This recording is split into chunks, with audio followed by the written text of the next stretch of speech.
Hello everyone, I'm Storyteller. Before we begin, I truly thank everyone who already supports this channel. Your likes, comments, and subscriptions keep these stories alive. Tonight, I'll share true scary stories for sleep, dark tales with rain sounds and a black screen. If you're ready to escape today's chaos and drift into peaceful night, these horror stories to fall asleep are just for you. Before we start, tell us in the comments, where are you watching from? And what time is it now in your country? Now, let's step into the dark together. Story 1. Echoes of the 911 Call. What would you do if a voice from a decade-old nightmare suddenly whispered your name through a forgotten phone line? Detective Harlan Reed, retired and restless in his cluttered suburban home in upstate New York, is sifting through boxes of old case files under the dim glow of a desk lamp. Dust motes are dancing in the air, stirred by his movements, while the faint scent of aged paper and stale coffee lingers. Outside, rain is pattering against the window, a steady rhythm that matches his uneven heartbeat. He is pausing occasionally to rub his aching knee, a souvenir from that botched chase years ago. The room is filled with echoes of his past, faded photos on the walls, a half-empty whiskey bottle on the shelf. Harlan is pulling out a faded manila folder labeled Cold Case Number 47, The Shadow Killer, 2013, his fingers trembling slightly from the chill in the air.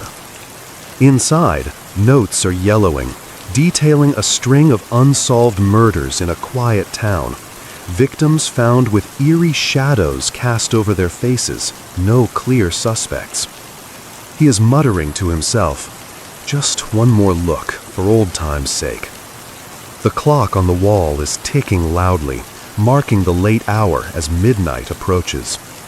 His dog, a loyal mutt named Jax, is snoring softly in the corner, providing the only companionship in this solitary ritual.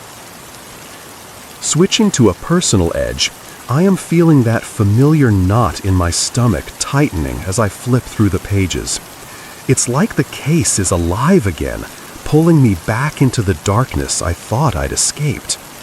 My hands are sweating despite the cool room, and I am wiping them on my jeans, the rough fabric grounding me momentarily. Memories are flooding in, nights spent chasing leads that evaporated like mist, the weight of failure heavy on my shoulders. I am reaching for my phone, scrolling through old contacts, wondering if anyone else still cares about this ghost of a file.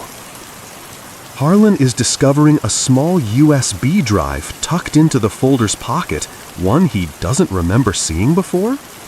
It is labeled simply 91 Echo, scrawled in unfamiliar handwriting. Curiosity is peaking as he plugs it into his laptop, the screen flickering to life with a soft hum. The audio file is loading slowly, buffering in the dim light. He is leaning in closer, adjusting his reading glasses that perch precariously on his nose.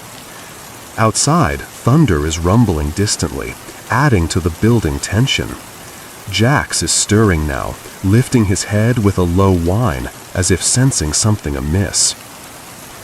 The recording is starting to play, a crackling voice emerging from the speakers. 911, what's your emergency? Then a whispery response. He's here, the shadow. Please send help to Elm Street. It's Harlan's fault. Harlan is freezing, his breath catching. The voice is distorted, echoing like it's coming from underwater, but the mention of his name is sending chills down his spine. Daily details are intruding. His coffee mug is tipping over slightly, spilling cold remnants onto the desk, the bitter aroma mixing with his rising panic. I am hitting pause, my heart racing like it did back on the force. That voice, it's familiar, yet impossible, like an echo from a dream I can't shake. I am replaying it, leaning closer to the speaker, the words worming into my mind. Harlan's fault. What does that mean? My mind is spinning with questions, the room suddenly feeling smaller, walls closing in. I am grabbing my notepad, jotting down timestamps, my handwriting shaky from the adrenaline. Harlan is cross-referencing the file now, notes revealing that no such 911 call was ever logged in the official records for that case. A major revelation is hitting. The drive must have been planted or overlooked, raising questions about tampering or a cover-up. He is dialing an old colleague, the phone ringing twice before a groggy voice answers. "Reed, it's 1A. This better be good." Harlan is explaining hastily. "Frank, I've got something on the shadow killer, a recording. It mentions me." Frank is pausing, then replying skeptically. "You're chasing ghosts again, Harlan. Let it go." But Harlan is insisting, his voice firming up. The conversation is turning tense. Frank is sighing. "All right, send it over. But if this is nothing, you owe me a beer." Harlan is emailing the file, his fingers flying over the keys, while rain intensifies, drumming like impatient fingers. Back in the personal haze, I am pacing the room now, Jax following at my heels, his tags jingling softly. Emotions are surging, guilt from the unsolved case, fear that it's personal, a spark of excitement at cracking it open. I am glancing at the photo of my late wife on the desk, her smile a reminder of why I retired, but this pull is stronger than ever. A big change is unfolding as Harlan is uncovering a hidden note in the folder. Listen closely. The echo reveals the truth. The recording is replaying in his mind, whispers growing clearer with each loop. He is realizing the voice might belong to a victim thought long dead, or worse, someone still out there. Sensory details are overwhelming, the metallic taste of fear in his mouth, the creak of his chair as he leans back, the distant howl of wind. Texts are buzzing on his phone from Frank. "Holy shit, Reed, that voice, it's impossible. Meeting tomorrow?" I am nodding to myself, resolve hardening. This isn't just a case anymore. It's my redemption, or my unraveling. The night is stretching on, shadows lengthening across the floor, mimicking those from the crime scenes. Doubt is creeping in, but I am pushing it aside, brewing another pot of coffee, its gurgling sound a small comfort in the chaos. Harlan Reed is driving through the early morning fog in his battered pickup truck, heading to a dingy diner on the outskirts of town where Frank agreed to meet. The wipers are swishing rhythmically across the windshield, smearing streaks of rain that blur the headlights of passing cars. Inside the cab, the heater is blasting warm air laced with the faint smell of old leather and cigarette smoke from his pack-a-day habit he never quite kicked. He is gripping the steering wheel tightly, knuckles whitening, while his mind replays the eerie whispers from the recording. Jax is curled up in the passenger seat, panting softly, his fur damp from the quick walk outside. The radio is humming low with static-filled news about a local storm, but Harlan is tuning it out, focused on the road ahead. I am feeling that knot in my gut twisting tighter with every mile. It's like the case is breathing down my neck again, those shadows from the crime scenes lurking in my rearview mirror. My coffee from home is sloshing in the travel mug, its bitter steam fogging up the side window as I take a sip. Memories are crashing in, the weight of that badge, the faces of families I couldn't save, and now this voice accusing me personally. I am whispering to Jax, "What do you think, boy? Am I losing it?" He is tilting his head, ears perking up, offering silent reassurance in this rolling confessional. Harlan is pulling into the diner's gravel lot, tires crunching over loose stones as he parks beside Frank's unmarked sedan. The neon sign is flickering open 24/7, casting a reddish glow on the wet pavement. Inside, The place is humming with the clatter of dishes and the sizzle of bacon on the grill. Frank is already at a corner booth, nursing a black coffee, his face lined with years of graveyard shifts. Harlan is sliding into the seat opposite, the vinyl cushion creaking under his weight. "You look like hell, Reed," Frank is grumbling, pushing a tablet across the table. "Enhance the audio like you asked. Listen to this." The tablet is playing the file now, volume low to avoid prying ears. The operator's voice is clearer, but the caller's whisper is evolving. "He's here. Shadow. Elm Street. Harlan's fault. And the badge hides the truth." Harlan is leaning in, breath hitching. A sensory wave is hitting. The diner's fluorescent lights buzzing overhead like angry bees, the scent of greasy fries turning his stomach. Frank is tapping the screen. Ran it through software, no match in databases, but the distortion, it's deliberate, like voice modulation tech from back then. Harlan is nodding slowly, his fork idly pushing scrambled eggs around his plate, uneaten. I am staring at the waveform on the screen, my pulse quickening as the words sink in. The badge hides the truth. Is this pointing at me or the Force? Emotions are churning, a mix of defensiveness and dread that makes my throat dry. I am texting my daughter under the table. "Hey kiddo, everything okay? Just checking in." Her reply is buzzing back instantly. "Dad, it's 7 a.m. I'm fine. You okay?" I am typing a quick lie. Yeah, old habits. But inside, paranoia is creeping. What if this ties back to my family? Harlan is sharing more details from the file, voice low. "Remember victim 3? Found on Elm Street, shadow pattern over her eyes. No prints, no witnesses. This call timestamps right before her time of death, but it was never logged." A major revelation is unfolding as Frank is pulling up an old report on his phone. "Look here, internal memo from 13. Someone buried a similar anonymous tip, signed off by Captain Ellis, your old boss." Harlan is freezing, the implication landing like a punch. Ellis retired rich, rumors of corruption swirling, but nothing stuck. The diner is filling with morning rush, waitresses calling orders, clinking silverware amplifying the chaos in his head. The conversation is heating up.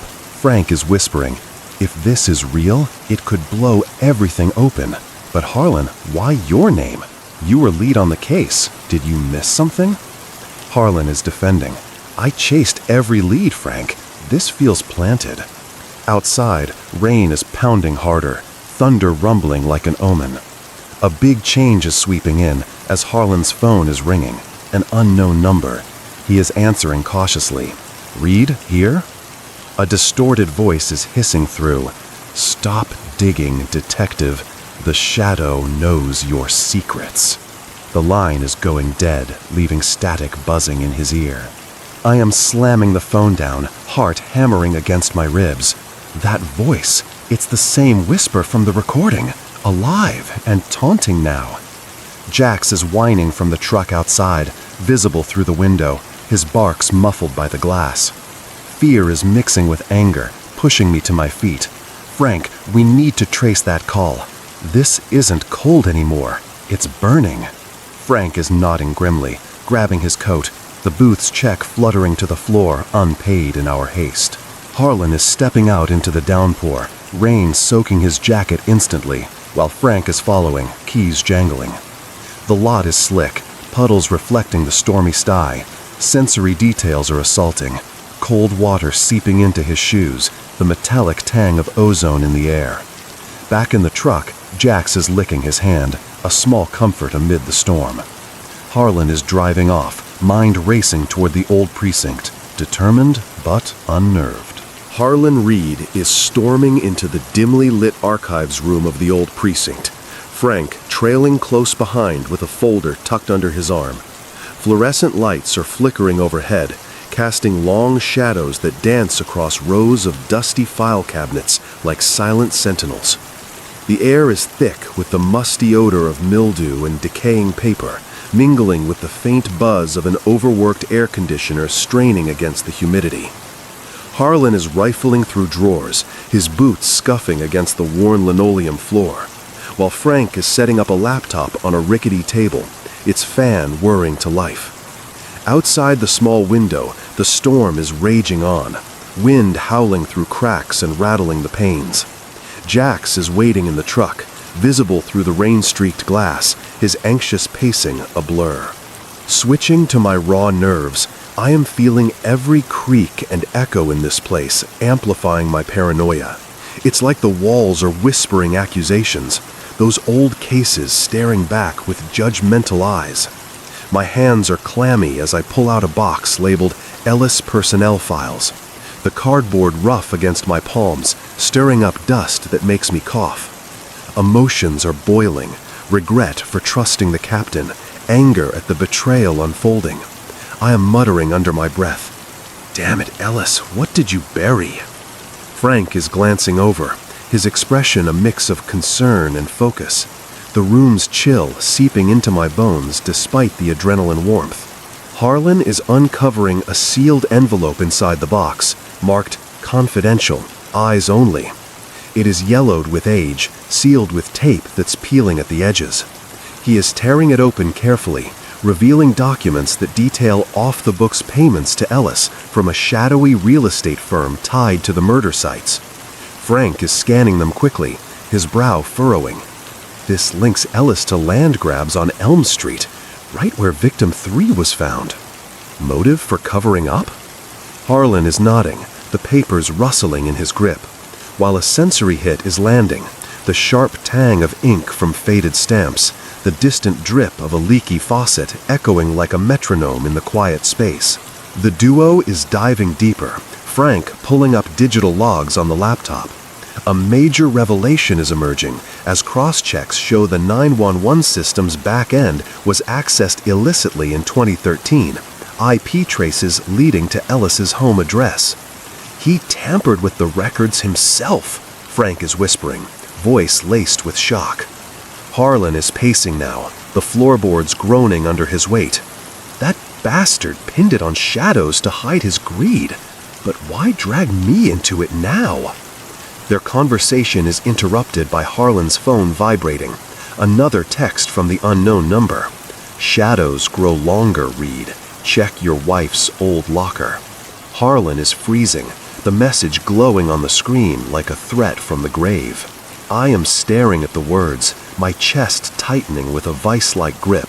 My late wife, Sarah, worked dispatch back then. Could she have known something? Tears are pricking my eyes, mixing with the sweat beading on my forehead from the stuffy air. I am dialing her old partner, voice shaky. "Maria? It's Harlan. You remember Sarah's shifts during the shadow case?" Maria is hesitating on the line. "Yeah? She mentioned weird calls getting scrubbed. Said it felt off. Why now?" I am pressing. "Her locker. Anything left?" She is sighing. "It's still there, untouched. Keys with security." Doubt is flooding in, but so is a fierce protectiveness. This is personal, ripping open wounds I thought healed. Harlan is heading to the locker room down the hall, Frank covering with a nod to the night guard, who waves them through sleepily. The corridor is echoing with their footsteps, dim emergency lights humming faintly overhead. Inside, lockers are lined up like metal tombs, the air cooler here with a hint of rust and forgotten gym bags. Harlan is unlocking Sarah's old one, the mechanism clicking open with a reluctant squeak. Inside, a small journal is nestled among faded uniforms, its pages crisped despite the years. A big change is crashing down as Harlan is flipping through entries. Sarah's handwriting detailing suspicions about Ellis, notes on erased calls, and a chilling line. Heard a voice blaming Harlan, must warn him. The journal is trembling in his hands, revelations piling up. Frank is reading over his shoulder. She knew, and maybe paid for it. Her accident? Was it? Sensory overload is hitting, the faint perfume lingering on the pages, a ghost of Sarah's scent, the metallic clang as the locker door swings shut. Harlan's phone is ringing again, unknown caller. He is answering, but only heavy breathing echoes through. Then a click. I am clutching the journal to my chest, emotions cresting in waves of grief and fury. Sarah's words are like a lifeline from beyond, but they drag me deeper into this abyss. Frank is clapping my shoulder. We expose this, Harlan, but watch your back. The shadow's still out there. The precinct is feeling like a trap now, every shadow a potential threat. As we hurry back to the archives, thunder booming outside like applause for the unfolding drama.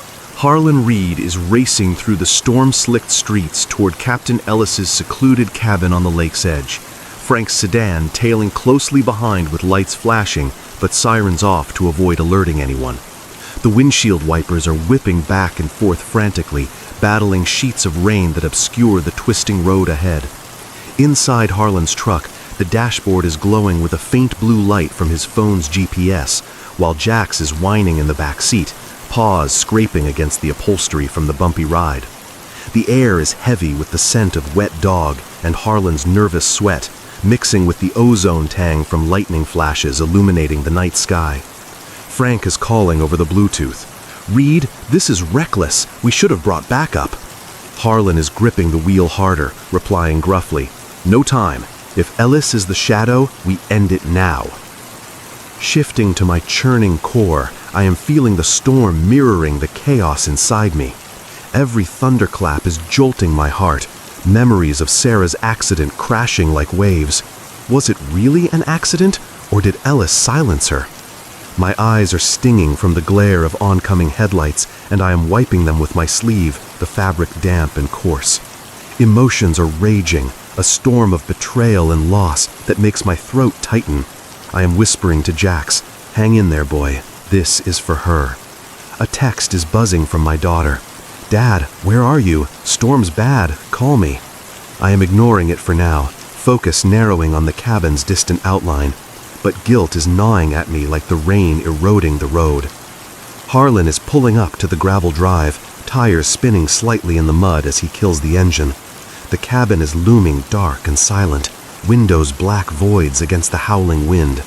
Frank is joining him, flashlight beams cutting through the downpour like knives. They are approaching the door, boots squelching in puddles, when a shadow is flickering inside. Movement? Harlan is pounding on the wood, shouting, "Ellis, open up, it's Reed." No answer comes, but the door is creaking ajar on its own, unlocked. Inside, the place is a mess of overturned furniture and scattered papers, the air thick with the metallic scent of blood and fresh gunpowder. Ellis is slumped in a chair, lifeless, a gunshot wound to the head, his eyes staring blankly at a wall scrawled with "The Shadow Calls" in crimson smears. Frank is checking for a pulse, shaking his head grimly. Gone.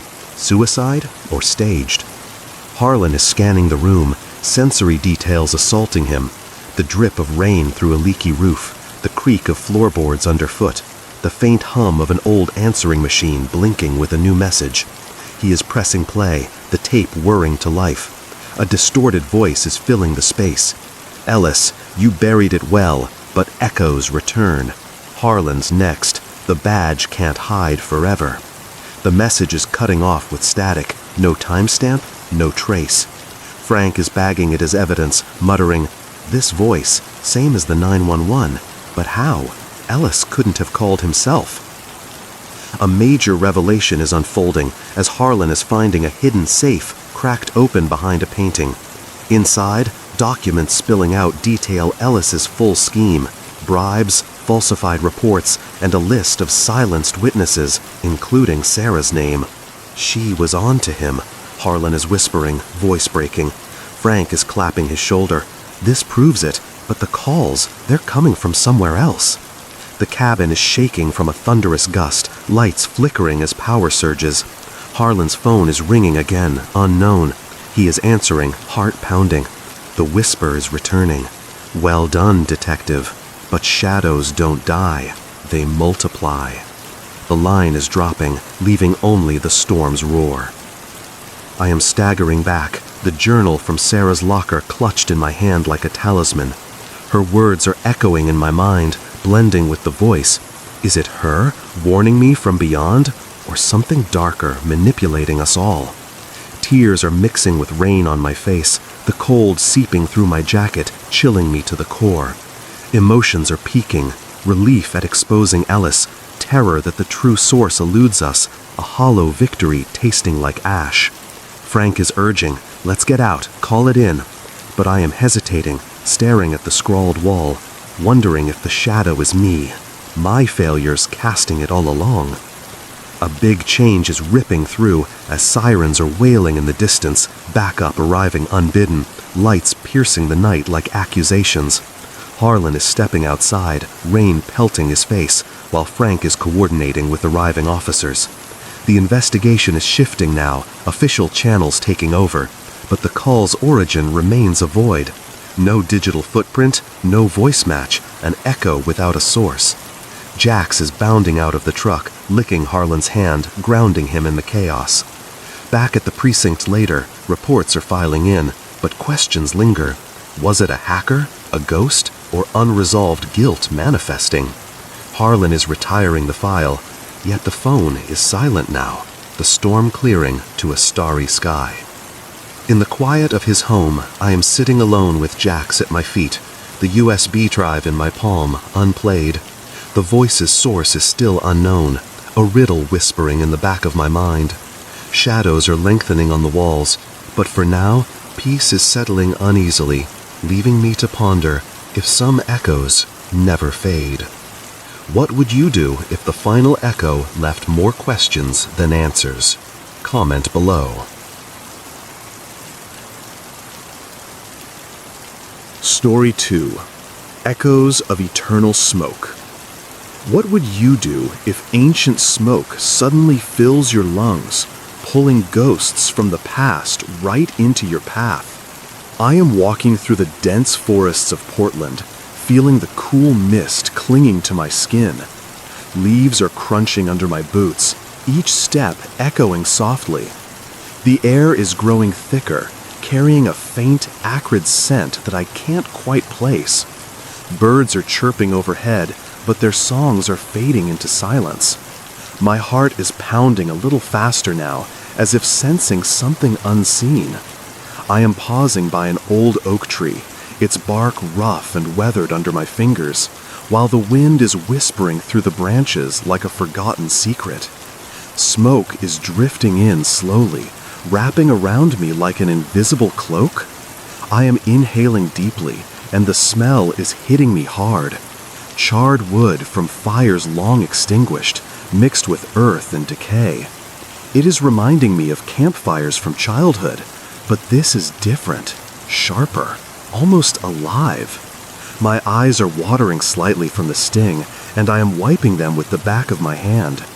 The forest floor is covered in fallen needles, soft and springy underfoot.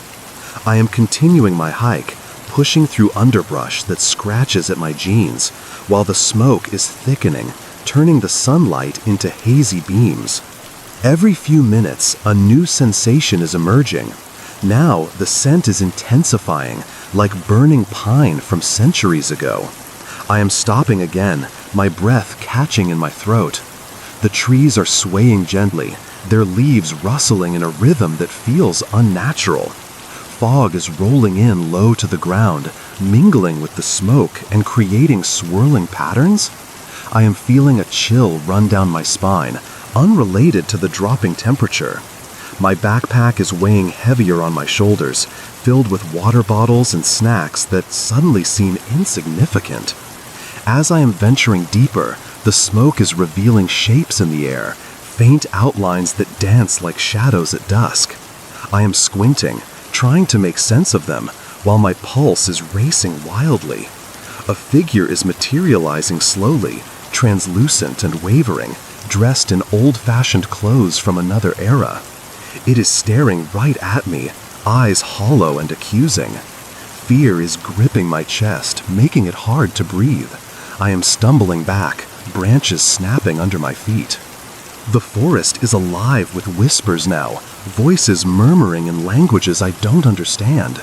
I am pressing forward despite the terror, drawn by an inexplicable pull. Smoke is filling my nostrils again, stronger, evoking images of raging infernos that scorched this land long ago. I am remembering stories my grandfather told about wildfires that devoured villages in the 1800s, leaving ghosts in their wake. But this isn't just memory, it is unfolding before me, vivid and real. Deeper in, the air is humming with energy, and I am spotting more apparitions emerging from the haze. One is reaching out with ethereal hands, fingers like tendrils of smoke brushing my arm.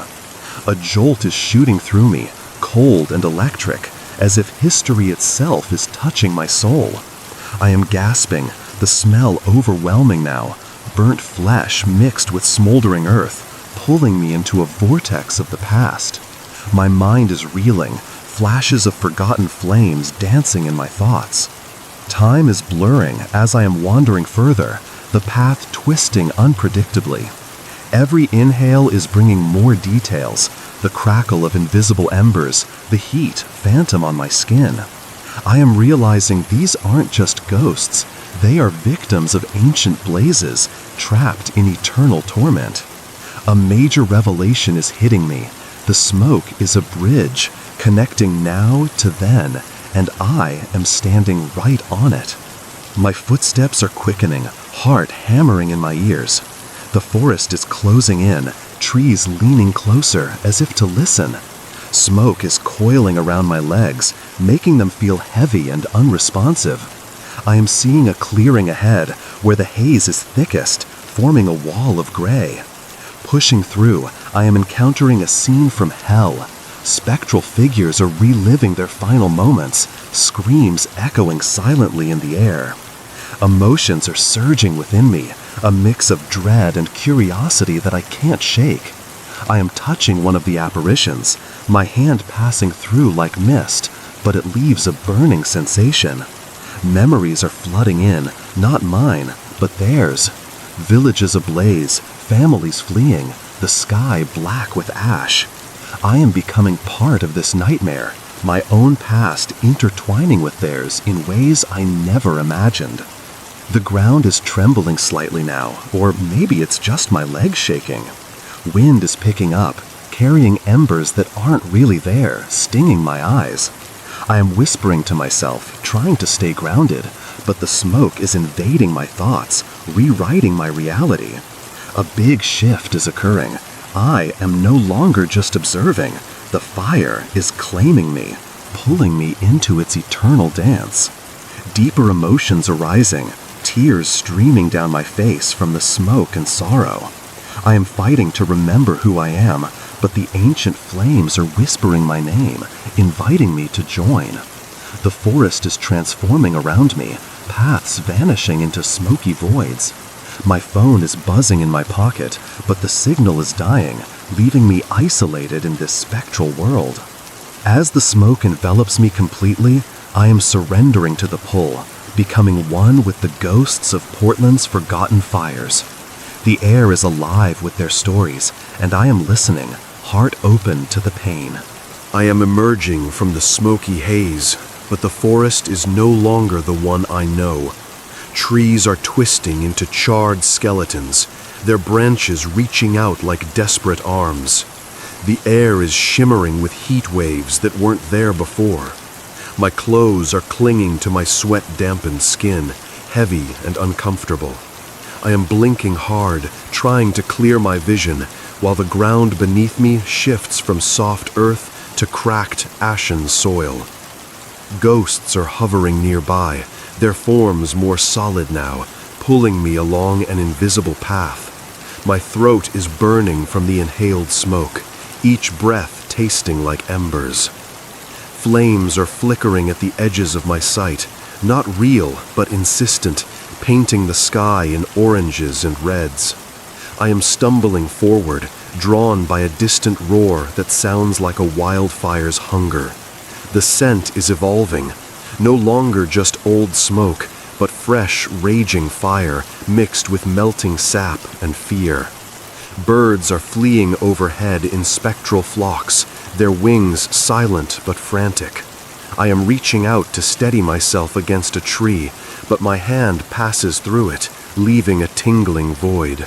Every inhale is bringing vivid flashes, villages burning in the distance, people screaming as they run. I am weaving through this illusion, my boots kicking up ash that swirls like gray snow. The heat is building on my face, making beads of sweat trickle down my temples. A spectral woman is appearing beside me, her dress singed and tattered, whispering words I can't fully hear. She is pointing ahead, urging me on, while her eyes reflect eternal panic. Deeper into this altered realm, the landscape is changing. The forest is giving way to a ghostly town square, buildings outlined in flickering embers. I am pausing there, heart racing, as memories that aren't mine flood in. Children hiding under beds, flames licking at wooden walls. The air is thick with the crackle of invisible fires, popping and hissing like a storm.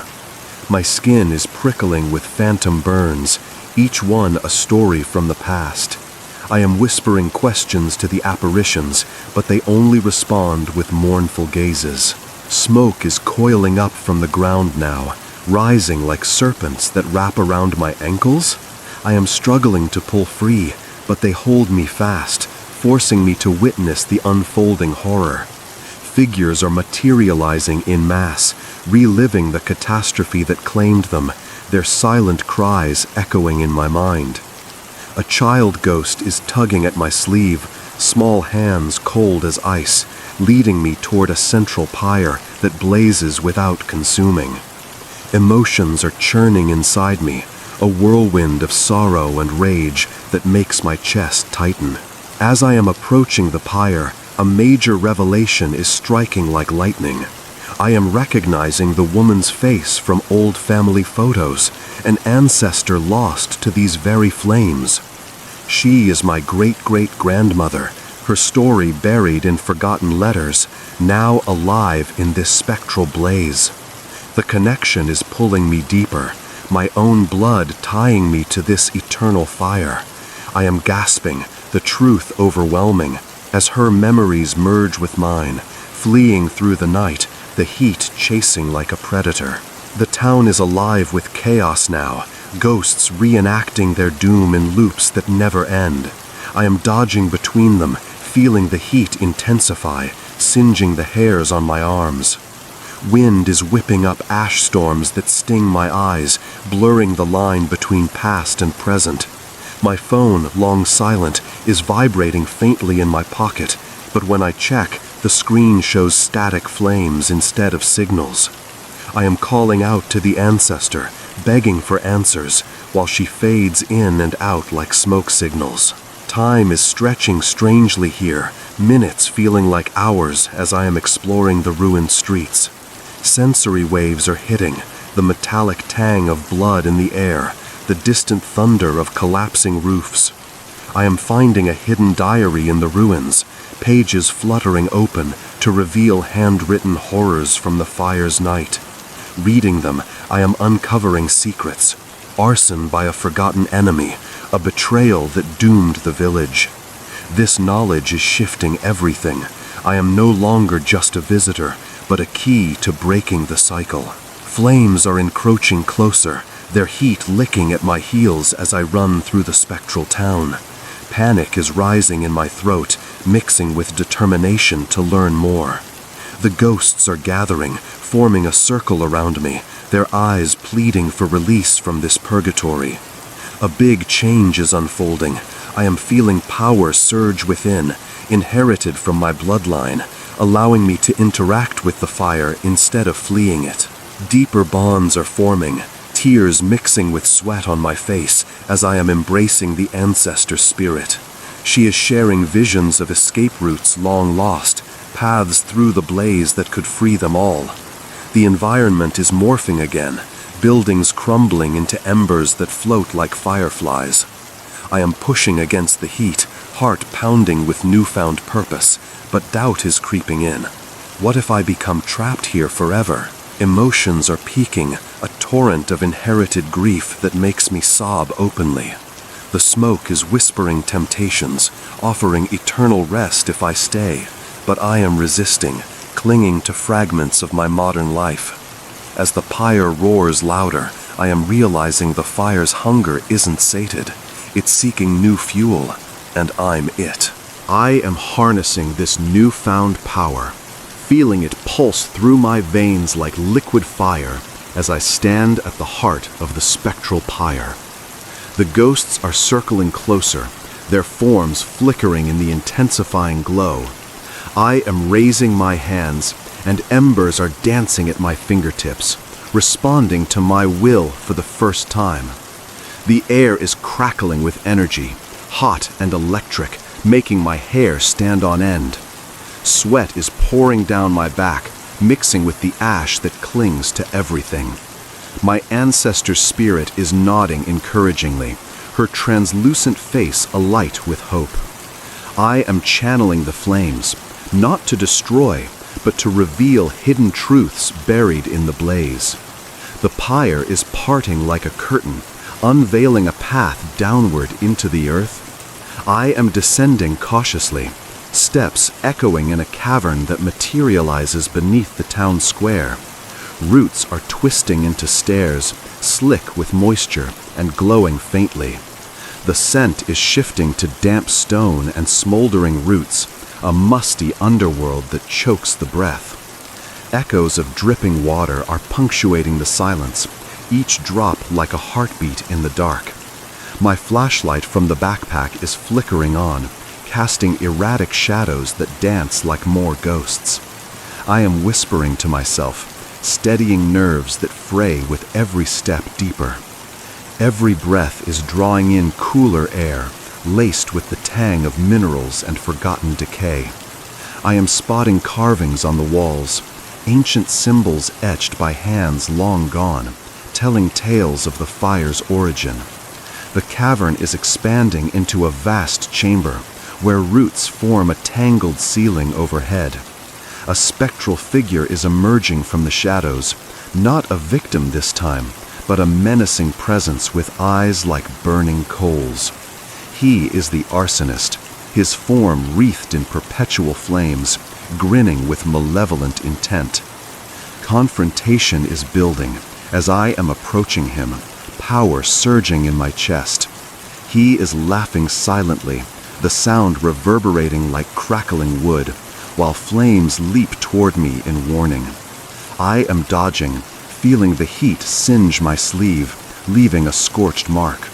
Memories are assaulting me again, his betrayal, setting the blaze for greed, dooming innocence to this fate. The chamber is heating up, walls glowing red, as if the fire is reborn here. I am questioning him aloud, voice echoing, demanding the full truth. Smoke is billowing from fissures in the ground, carrying visions of his deeds, stolen lands, hidden gold, a curse that bound the souls. A major revelation is unfolding. The arsonist's spirit is the anchor, feeding off the eternal fire to sustain his immortality. Breaking him means freeing everyone, including my ancestor. Emotions are swirling, anger fueling my resolve, as I am weaving protective flames around myself, clashing with his inferno. The ground is shaking slightly, rocks tumbling from above. Deeper in the chamber, artifacts are scattering across the floor. Old coins, charred maps, remnants of his greed. I am picking one up, feeling its weight pull more memories. Secret pacts with dark forces, summoning the blaze that never dies. The air is thickening with sulfur now, stinging my eyes and throat. Ghosts are filtering in through the walls, lending their strength, their whispers turning into a chorus of support. I am feeling invincible, yet terrified, the power intoxicating but dangerous. Time is warping again, flashes of modern Portland overlaying the cavern, skyscrapers flickering like holograms amid the roots. Sirens are wailing faintly in the distance, hinting at real-world fires sparking anew. The arsonist is lunging now, his fiery claws outstretched, forcing me to counter with a burst of inherited flame. Panic is mixing with triumph as our powers collide, sparks flying in a dazzling display. A big shift is happening. The cavern is collapsing partially, opening rifts to the surface world, blending eras in chaos. I am navigating the debris, heart thundering, while the ghosts rally around me. Sensory overload is hitting, rumbling earth, acrid smoke, the chill of spectral touches. Deeper resolve is building, tears blurring my vision as I am confronting the arsonist's core, a pulsing heart of fire in his chest. He is weakening, his form fraying, but fighting back with desperate fury. The chamber is flooding with light from above, modern daylight piercing through cracks. Emotions are cresting like a wave, grief for the lost mingling with fierce justice. I am pushing forward, power peaking, ready to end this cycle once and for all. But doubt is whispering, what if severing the anchor consumes me too? The flames are roaring louder, the cavern trembling on the brink. I am plunging my hand into the arsonist's fiery core, feeling the searing heat clash with my inherited power as the cavern roars in protest. Flames are exploding outward in a blinding burst. Rocks are cascading down, forcing me to dodge while holding firm. The arsonist's form is distorting, twisting into agonized shapes, his malevolent grin fading into a howl of defeat. Ghosts are pressing in from all sides, their ethereal energy bolstering mine, creating a shield of cool mist amid the inferno. My skin is blistering slightly, but the pain is fueling my determination. Sweat and tears are streaming, mixing with dust that fills the air like a gritty fog. The core is pulsing wildly under my grip, cracking like fragile glass as I am channeling every ounce of ancestral strength. A surge is ripping through me, electric and overwhelming. Memories of countless lives are flashing, not just the fire's victims, but generations tied to this curse, including my own hidden lineage. The chamber is crumbling faster now, walls splitting open to reveal glimpses of the forest above. Air is rushing in, fresh and pine-scented, cutting through the sulphurous haze. I am gasping, lungs burning, but victory is tantalizingly close. Every fiber of my being is vibrating with the effort, as the arsonist's essence begins to dissolve into wisps of smoke. He is clawing at me one last time, nails like embers scraping my arm, leaving trails of phantom fire. I am pushing back harder, whispering incantations pulled from the diary's pages, words that echo with ancient power. The ground is heaving beneath us, roots snapping like whips in the chaos. Sensory waves are assaulting me, the metallic clang of falling stones, the acrid bite of dissipating flames, the chill of ghostly hands on my shoulders. Deeper into the fray, a major revelation is unfolding. The curse isn't just his greed, it's woven into the land itself, feeding on forgotten injustices, like stolen indigenous territories that sparked the original blaze. This truth is hitting like a thunderclap, connecting Portland's history to modern woes, from wildfires to buried secrets. Emotions are boiling over, a rage for the wronged mixing with profound sorrow. I am screaming now, voice raw, as the core shatters completely, releasing a shockwave that blasts through the cavern. Smoke is billowing upward in a massive column, carrying the freed spirits toward the light. The arsonist's remnants are scattering like ash on the wind.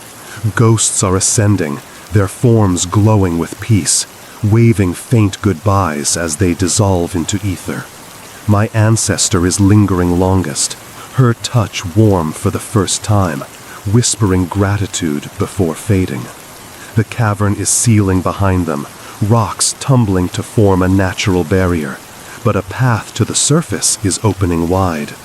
I am scrambling upward, heart pounding erratically, the weight of centuries lifting from my chest. Emerging into the forest, the landscape is shifting dramatically. A big change is sweeping through.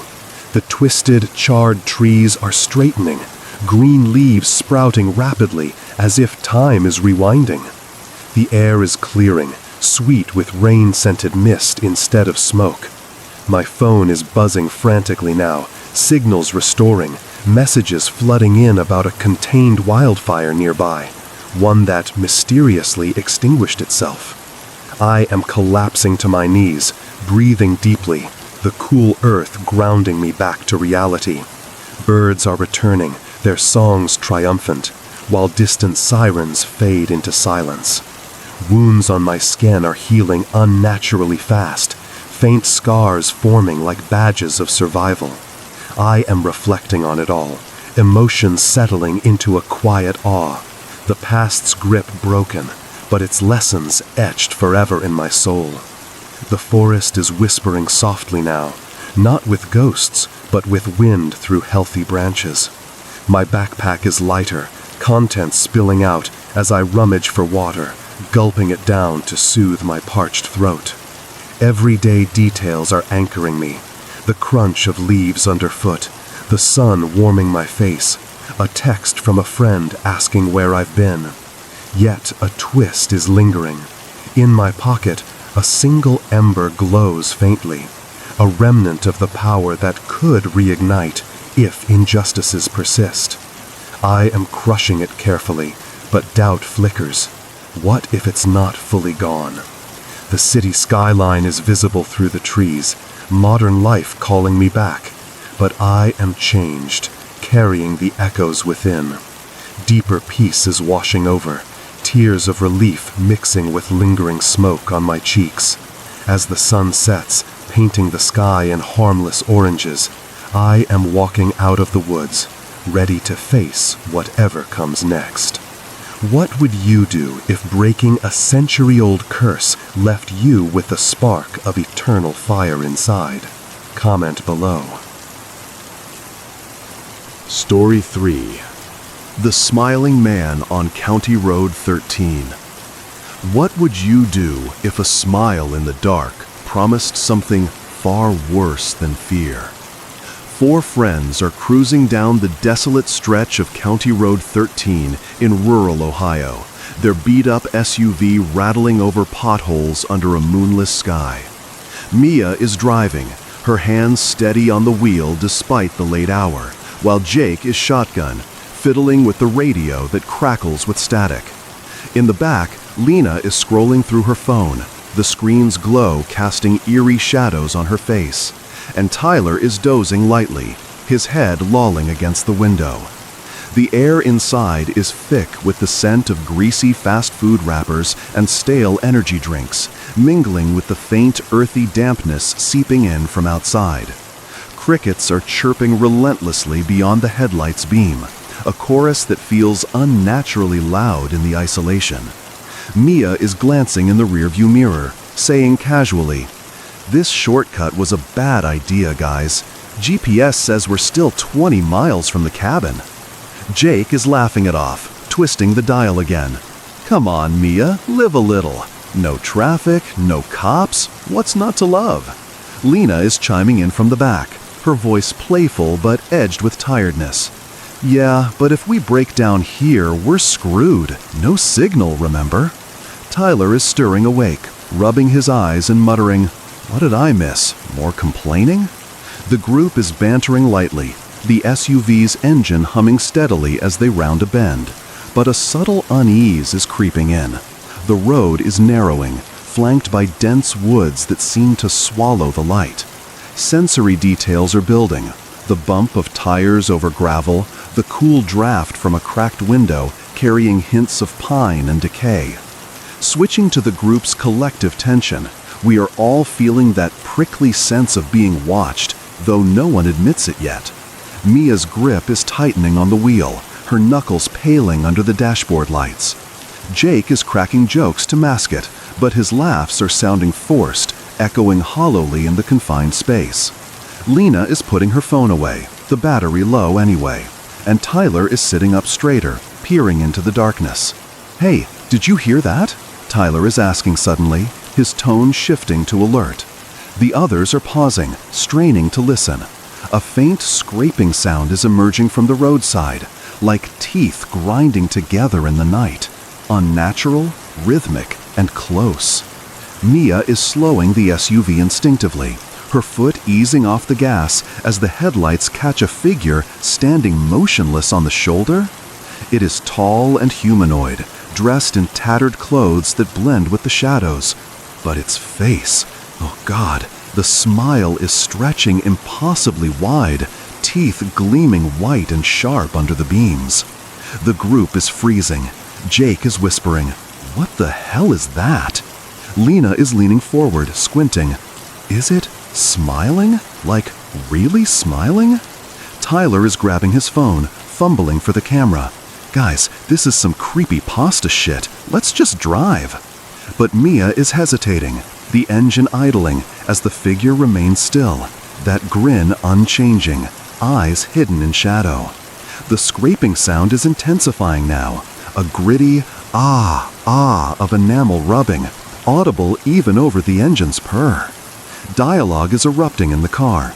"Floor at Mia," Jake is urging, his voice cracking slightly. Mia is replying shakily, I can't just hit it if it's a person." Lena is countering, "That's no person. Look at the way it's standing, like it's waiting." Tyler is snapping a quick photo through the window, the flash bursting bright and startling everyone. The smile is seeming to widen in response, the grinding noise growing louder, like bones being filed down.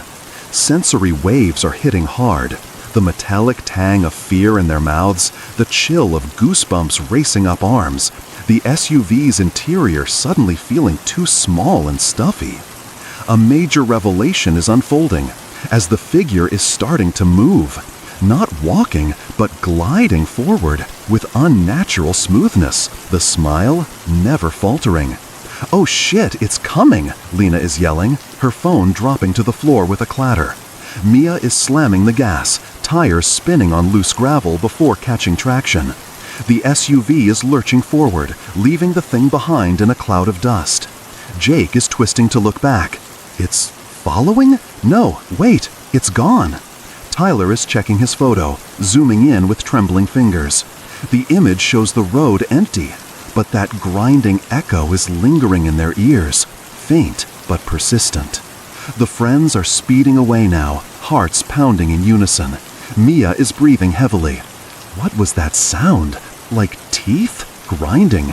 Lena is retrieving her phone. I heard it too, felt it in my bones.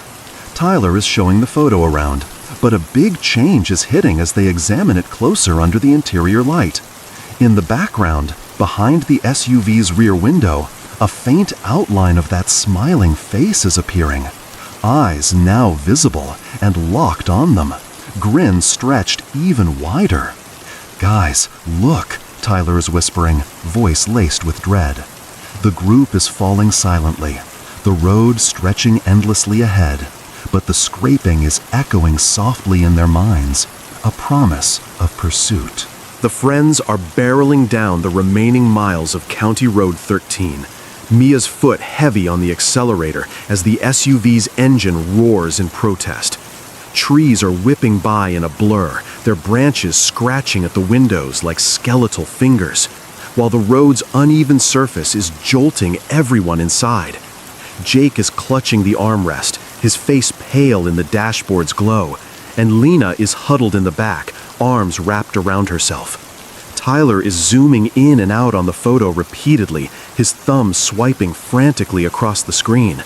The cabin's GPS ETA is ticking down, 10 minutes now, but the air inside is electric with unspoken fear, thick with the scent of sweat and lingering fast food grease. Outside, the night is closing in, stars peeking through thinning clouds, but that faint grinding echo is persisting in their ears, like a distant record skipping on enamel. Mia is breaking the tense silence first, her voice steady but strained. "Okay, that was messed up, but we're almost there. Let's just get to the cabin and forget it."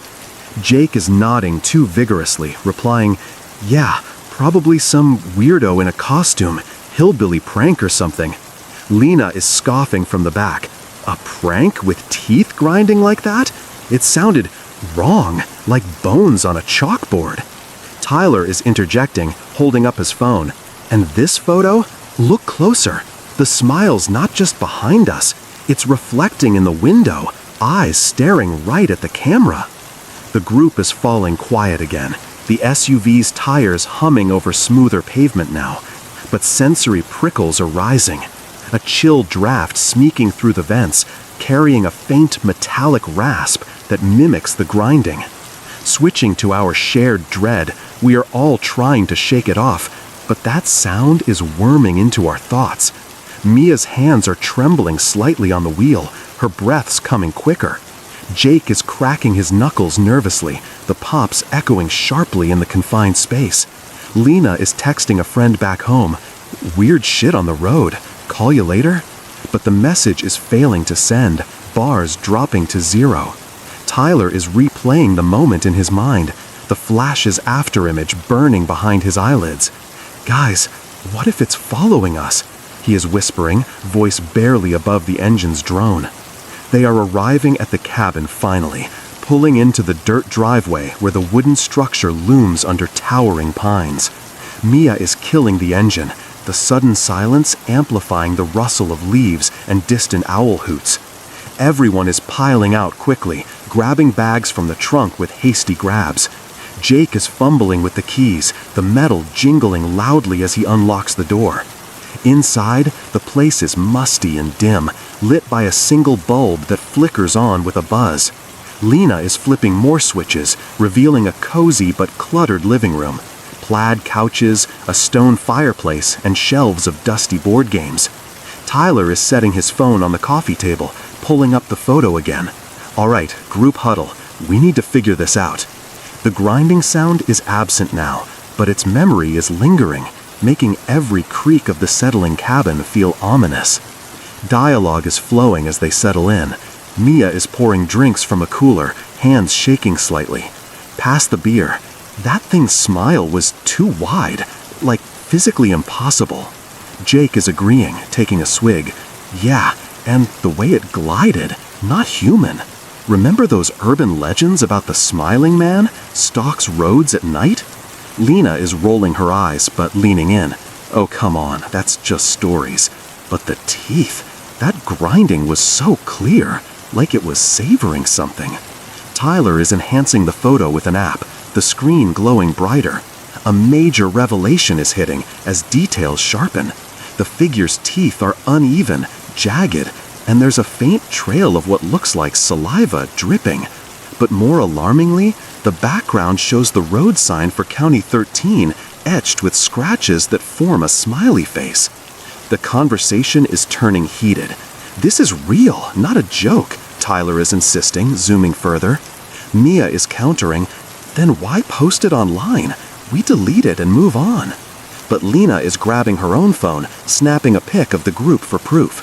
"Smile, everyone. Let's see if it shows up again." The flash is popping, blinding them momentarily. And as the image loads, a big change is unfolding. In the new photo, taken inside the cabin, a shadowy outline is appearing in the window behind them. That same wide grin visible through the glass, eyes glinting with unnatural light. "Holy shit," Jake is gasping, beer spilling from his hand onto the rug with a wet splat.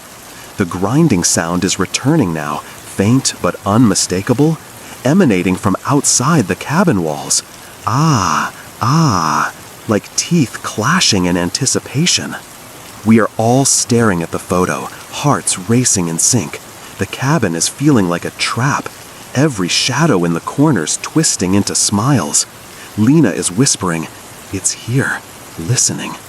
Tyler is bolting the door, but doubt is creeping. Is it outside or already in with us? The night is deepening, wind rattling the panes, carrying that relentless grind. Ah, ah. The friends are barricading the cabin door with a heavy wooden chair. its legs scraping against the floorboards as Jake and Tyler shove it into place. Mia is rummaging through kitchen drawers, pulling out a flashlight and a rusty hunting knife, while Lena is peering out the window, curtains drawn tight, but a sliver of night visible. The room is lit by the flickering glow of a battery lantern on the table, casting elongated shadows that twist like grins across the walls.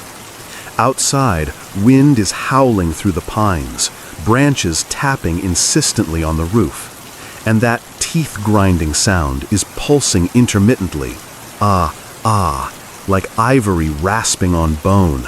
Closer now, seeping through cracks in the wood. The air inside is stale with fear sweat and the sharp tang of spilled beer drying on the rug. Jake is whispering harshly, "Okay, plan. We stay put till dawn. No one goes out." Lena is shaking her head, voice edged with panic. "And if it gets in, that sound, it's like it's chewing on the door." Mia is gripping the knife tighter, replying steadily, "We call for help. Tyler, try your phone again." Tyler is dialing emergency, but the signal is bars or flat, the screen mocking them with no service. He is slamming it down, muttering, "Damn woods, we're cut off." Sensory details are intensifying. The cabin's creaks under wind pressure, the metallic bite of the knife handle in Mia's palm, a faint, unnatural warmth radiating from the walls, as if something is pressing against them from outside. Switching to our fracturing unity, we are all sensing the dread coiling tighter, like that grinding is syncing with our heartbeats. Jake's jokes are dawn now, replaced by shallow breaths that fog the cold glass. Lena is biting her nails, the small snaps echoing her unease, while Tyler is pacing, floorboards groaning under his weight. Mia is holding us together, but inside, paranoia is whispering, "Is one of us imagining it? Or worse, drawing it here?" Emotions are surging, trust eroding into suspicion, the group's banter turning to sharp glances, that relentless burrowing into our skulls like a drill. They are gathering around the table now, Tyler pulling up the photos again on his phone's offline mode.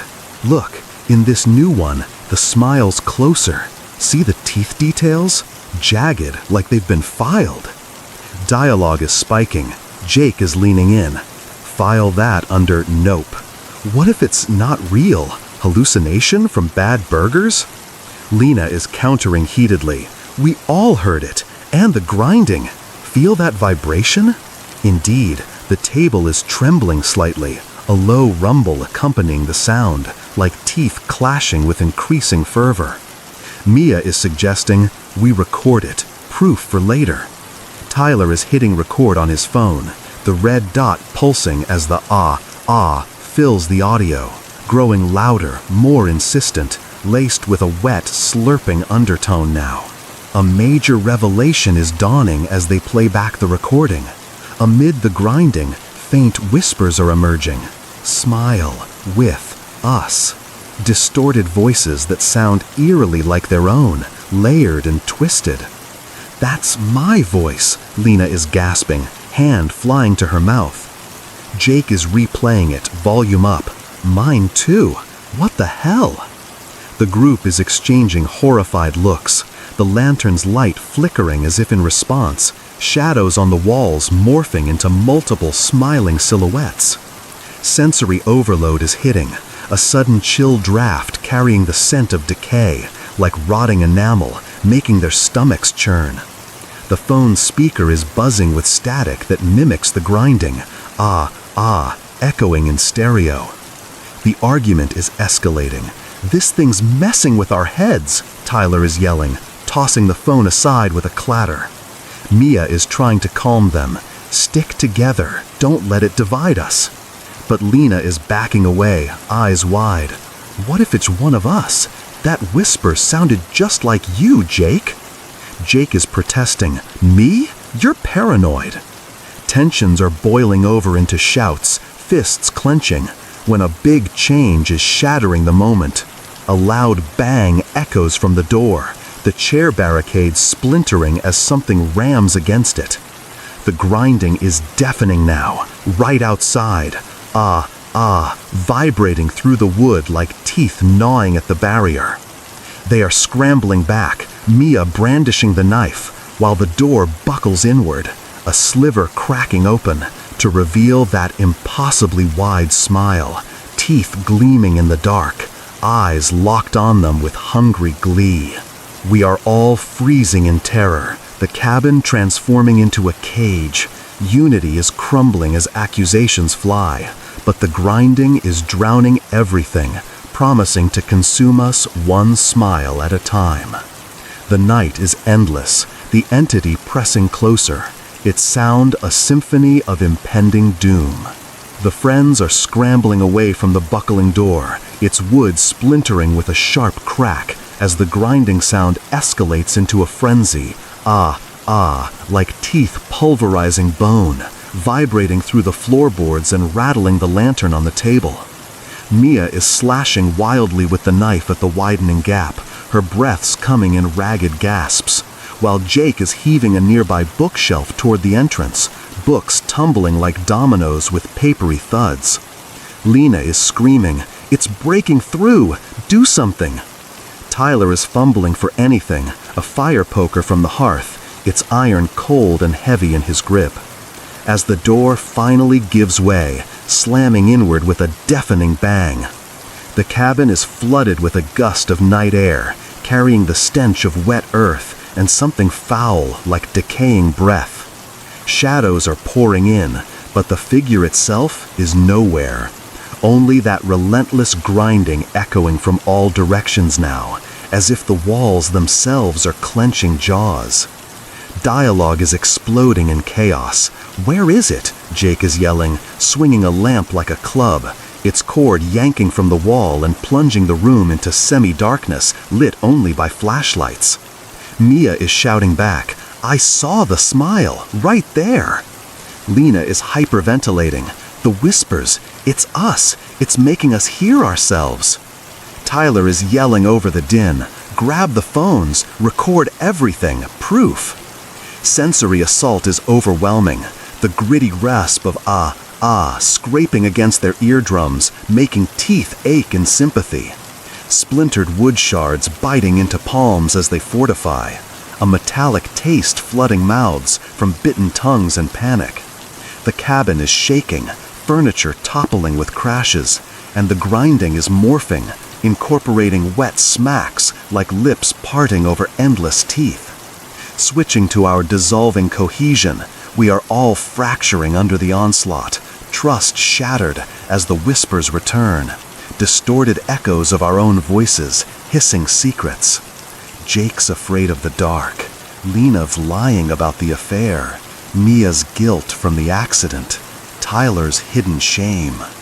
Emotions are a maelstrom, betrayal stinging like salt in wounds, terror coiling into madness.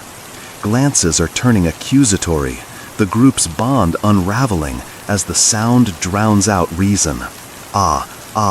Pulsing like a heartbeat shared among us, or perhaps stolen. A major revelation is erupting as Tyler spots movement in the corner. A mirror on the wall reflecting not just their terrified faces, but the smiling man standing among them. Grin stretched impossibly, teeth gleaming with malevolent joy. "It's inside! It's been here!" he is screaming, pointing. The others are whirling, but the figure vanishes when they look directly, only to reappear in peripherals, grinding louder. Now laced with guttural chuckles that sound like their own laughter twisted. Jake is swinging blindly, connecting with nothing but air that feels thick and resistant, like punching through grinning fog. Lena is collapsing to her knees, sobbing, "Make it stop! It's eating our words!" Mia is lunging at shadows, knife flashing, but a big change is cascading as the entity seems to multiply. Smiles appearing in every reflective surface, the window panes, a spilled puddle of water on the floor, even the sheen of sweat on their skin. Each one grinding in unison, synchronizing into a cacophony that shakes the cabin's foundations. The group is bolting for the back door in desperation, flinging it open to the storm-ravaged night. Rain is pelting down, mud sucking at their shoes as they pile into the SUV, keys miraculously in Mia's pocket. The engine is roaring to life, tires spinning in the muck before lurching forward.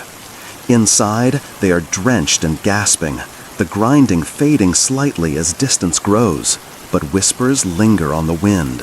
Smile forever. They are speeding back onto County Road 13, headlights piercing the downpour. No words left, only heavy breathing and the hum of the vehicle. Dawn is breaking faintly on the horizon, painting the sky in grays. The friends are barricading the cabin door with a heavy wooden chair, its legs scraping against the floorboards as Jake and Tyler shove it into place. Mia is rummaging through kitchen drawers, pulling out a flashlight and a rusty hunting knife, while Lena is peering out the window, curtains drawn tight, but a sliver of night visible. The room is lit by the flickering glow of a battery lantern on the table, casting elongated shadows that twist like grins across the walls. Outside, wind is howling through the pines, branches tapping insistently on the roof, and that teeth-grinding sound is pulsing intermittently, like ivory rasping on bone. Closer now, seeping through cracks in the wood. The air inside is stale with fear sweat and the sharp tang of spilled beer drying on the rug. Jake is whispering harshly, "Okay, plan. We stay put till dawn. No one goes out." Lena is shaking her head, voice edged with panic. "And if it gets in, that sound, it's like it's chewing on the door." Mia is gripping the knife tighter, replying steadily, "We call for help. Tyler, try your phone again." Tyler is dialing emergency, but the signal is bars, flat, the screen mocking them with no service. He is slamming it down, muttering, "Damn woods, we're cut off."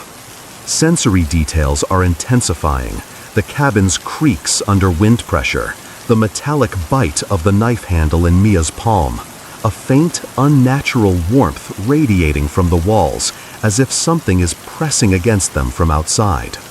Switching to our fracturing unity, we are all sensing the dread coiling tighter, like that grinding is syncing with our heartbeats. Jake's jokes are gone now, replaced by shallow breaths that fog the cold glass. Lena is biting her nails, the small snaps echoing her unease, while Tyler is pacing, floorboards groaning under his weight. Mia is holding us together, but inside, paranoia is whispering. Is one of us imagining it? Or worse, drawing it here? Emotions are surging, trust eroding into suspicion, the group's banter turning to sharp glances, that relentless burrowing into our skulls like a drill. They are gathering around the table now, Tyler pulling up the photos again on his phone's offline mode. "Look, in this new one, the smile's closer. See the teeth details? Jagged, like they've been filed." Dialogue is spiking. Jake is leaning in. File that under nope. What if it's not real? Hallucination from bad burgers? Lena is countering heatedly. "We all heard it. And the grinding. Feel that vibration?" Indeed, the table is trembling slightly, a low rumble accompanying the sound, like teeth clashing with increasing fervor. Mia is suggesting, "We record it. Proof for later." Tyler is hitting record on his phone, the red dot pulsing as the fills the audio, growing louder, more insistent, laced with a wet, slurping undertone now. A major revelation is dawning as they play back the recording. Amid the grinding, faint whispers are emerging. "Smile. With us." Distorted voices that sound eerily like their own, layered and twisted. "That's my voice," Lena is gasping, hand flying to her mouth. Jake is replaying it, volume up. "Mine too. What the hell?" The group is exchanging horrified looks, the lantern's light flickering as if in response, shadows on the walls morphing into multiple smiling silhouettes. Sensory overload is hitting, a sudden chill draft carrying the scent of decay, like rotting enamel, making their stomachs churn. The phone's speaker is buzzing with static that mimics the grinding, echoing in stereo. The argument is escalating. "This thing's messing with our heads," Tyler is yelling, tossing the phone aside with a clatter. Mia is trying to calm them. "Stick together, don't let it divide us." But Lena is backing away, eyes wide. "What if it's one of us? That whisper sounded just like you, Jake." Jake is protesting. "Me? You're paranoid." Tensions are boiling over into shouts, fists clenching, when a big change is shattering the moment. A loud bang echoes from the door, the chair barricade splintering as something rams against it. The grinding is deafening now, right outside. Vibrating through the wood like teeth gnawing at the barrier. They are scrambling back, Mia brandishing the knife, while the door buckles inward, a sliver cracking open to reveal that impossibly wide smile, teeth gleaming in the dark, eyes locked on them with hungry glee. We are all freezing in terror, the cabin turning into a cage. Unity is crumbling as accusations fly, but the grinding is drowning everything, promising to consume us one smile at a time. The night is endless, the entity pressing closer, its sound a symphony of impending doom. The friends are scrambling away from the buckling door, its wood splintering with a sharp crack as the grinding sound escalates into a frenzy. Like teeth pulverizing bone, vibrating through the floorboards and rattling the lantern on the table. Mia is slashing wildly with the knife at the widening gap, her breaths coming in ragged gasps, while Jake is heaving a nearby bookshelf toward the entrance, books tumbling like dominoes with papery thuds. Lena is screaming, "It's breaking through! Do something!" Tyler is fumbling for anything, a fire poker from the hearth, its iron cold and heavy in his grip. As the door finally gives way, slamming inward with a deafening bang. The cabin is flooded with a gust of night air, carrying the stench of wet earth and something foul like decaying breath. Shadows are pouring in, but the figure itself is nowhere, only that relentless grinding echoing from all directions now, as if the walls themselves are clenching jaws. Dialogue is exploding in chaos. "Where is it?" Jake is yelling, swinging a lamp like a club, its cord yanking from the wall and plunging the room into semi-darkness lit only by flashlights. Mia is shouting back, "I saw the smile, right there." Lena is hyperventilating. The whispers, "It's us, it's making us hear ourselves." Tyler is yelling over the din, "Grab the phones, record everything, proof." Sensory assault is overwhelming.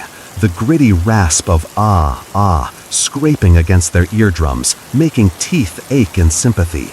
Splintered wood shards biting into palms as they fortify, a metallic taste flooding mouths from bitten tongues in panic. The cabin is shaking, furniture toppling with crashes, and the grinding is morphing, incorporating wet smacks like lips parting over endless teeth. Switching to our dissolving cohesion, we are all fracturing under the onslaught, trust shattered as the whispers return, distorted echoes of our own voices hissing secrets. Jake's afraid of the dark, Lena's lying about the affair, Mia's guilt from the accident, Tyler's hidden shame.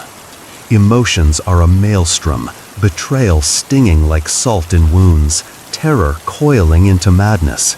Glances are turning accusatory, the group's bond unraveling as the sound drowns out reason. Pulsing like a heartbeat shared among us, or perhaps stolen. A major revelation erupts as Tyler spots movement in the corner, a mirror on the wall, reflecting not just their terrified faces, but the smiling man standing among them, grin amazingly wide, eyes gleaming with malevolent joy. "It's inside! It's been here!" he is screaming, pointing. The others are whirling, but the figure vanishes when they look directly, only to reappear in peripherals, grinding louder. Ah, ah, now laced with guttural chuckles that sound like their own laughter twisted. Jake is swinging blindly, connecting with nothing but air that feels thick and resistant, like punching through grinning fog. Lena is collapsing to her knees, sobbing, "Make it stop, it's eating our words." Mia is lunging at shadows, knife flashing, but a big change is cascading as the entity seems to multiply, smiles appearing in every reflective surface, the window panes, a spilled puddle of water on the floor, even the sheen of sweat on their skin, each one grinding in unison, ah, ah, synchronizing into a cacophony that shakes the cabin's foundations. The group is bolting for the back door in desperation, flinging it open to the storm-ravaged night. Rain is pelting down, mud sucking at their shoes as they pile into the SUV, keys miraculously in Mia's pocket. The engine is roaring to life, tires spinning in the muck before lurching forward. Inside, they are drenched and gasping, the grinding fading slightly as distance grows, but whispers linger on the wind. Smile forever. They are speeding back on County Road 13, headlights piercing the downpour. No words left, only heavy breathing and the hum of the vehicle. Dawn is breaking faintly on the horizon, painting the sky in grays. Story 4. The last broadcast of Lakeview Radio. What would you do if a late-night radio show turned into a live broadcast of someone's final screams? The omniscient eye of the investigation file opens on the quiet town of Lakeview, nestled by a fog-shrouded lake where mist clings to the pines like forgotten secrets. It's October 15th, 2023, and the local radio station, KLVR 88.7, is humming with its usual late-night broadcast from a rundown studio atop the old mill building. The host, Elias Thorne, a gravel-voiced veteran with a penchant for conspiracy theories, is midway through his show, Midnight Whispers. The air in the studio is stale, thick with the scent of burnt coffee from a perpetually brewing pot, and the faint metallic tang of outdated equipment. Wires snaking across the floor like veins, the console's dials glowing faintly under dim fluorescent lights that buzz like distant insects. Outside, wind rattles the single-pane windows, carrying the earthy dampness of the lake and the distant croak of frogs echoing through the night. From the file's compiled notes, we know Elias is alone that night, the station's skeleton crew long gone home. His voice crackles over the airwaves to a handful of insomniac listeners scattered across the sleepy town. The broadcast transcript begins innocently. "Good evening, Lakeview. This is Elias Thorne, your guide through the shadows. Tonight, we're diving into the legend of the Lakeview Lurker, that shadowy figure said to haunt the fog banks. Call in if you've seen it." His tone is smooth, laced with theatrical flair, the microphone picking up the soft rustle of his script papers and the creak of his swivel chair.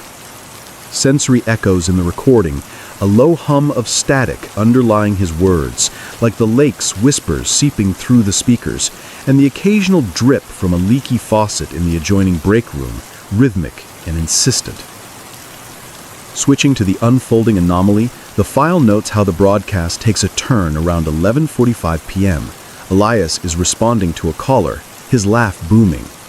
"All right, Martha from Elm Street, you say the lurker's just a bear.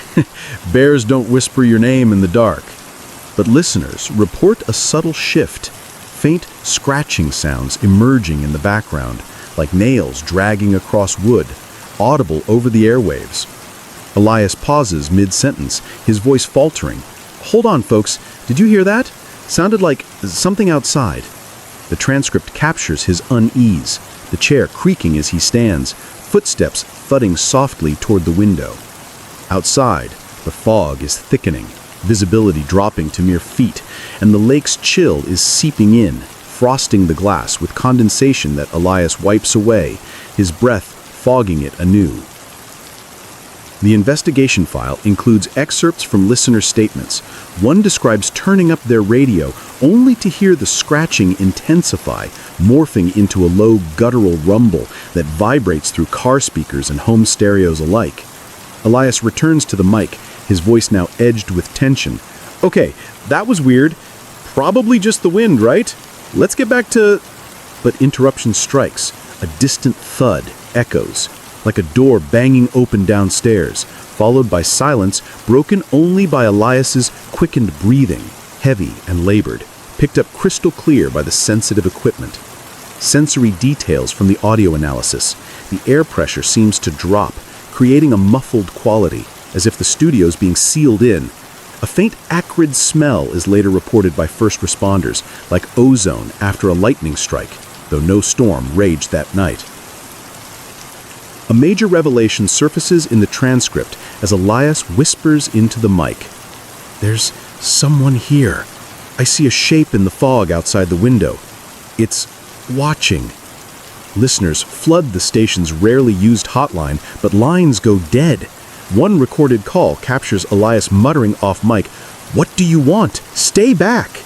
The scratching escalates to bangs, rhythmic and deliberate, vibrating the console enough to cause feedback squeals that pierce eardrums like needles. The file's omniscient collation notes how Elias's voice rises in pitch.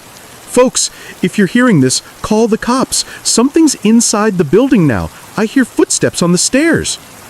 Creaks ascend, slow and deliberate, each one amplifying the dread, the wood groaning under unseen weight. Dialogue from the broadcast turns frantic. Elias is pleading. "This isn't a prank. The door's locked, but it's rattling. Oh God, the handle's turning." A big change crashes in as screams erupt, Elias's voice shredding into raw terror, overlaid with unnatural sounds, a wet, slurping gurgle like flesh tearing, and whispers too faint to decipher, but chilling in their intimacy.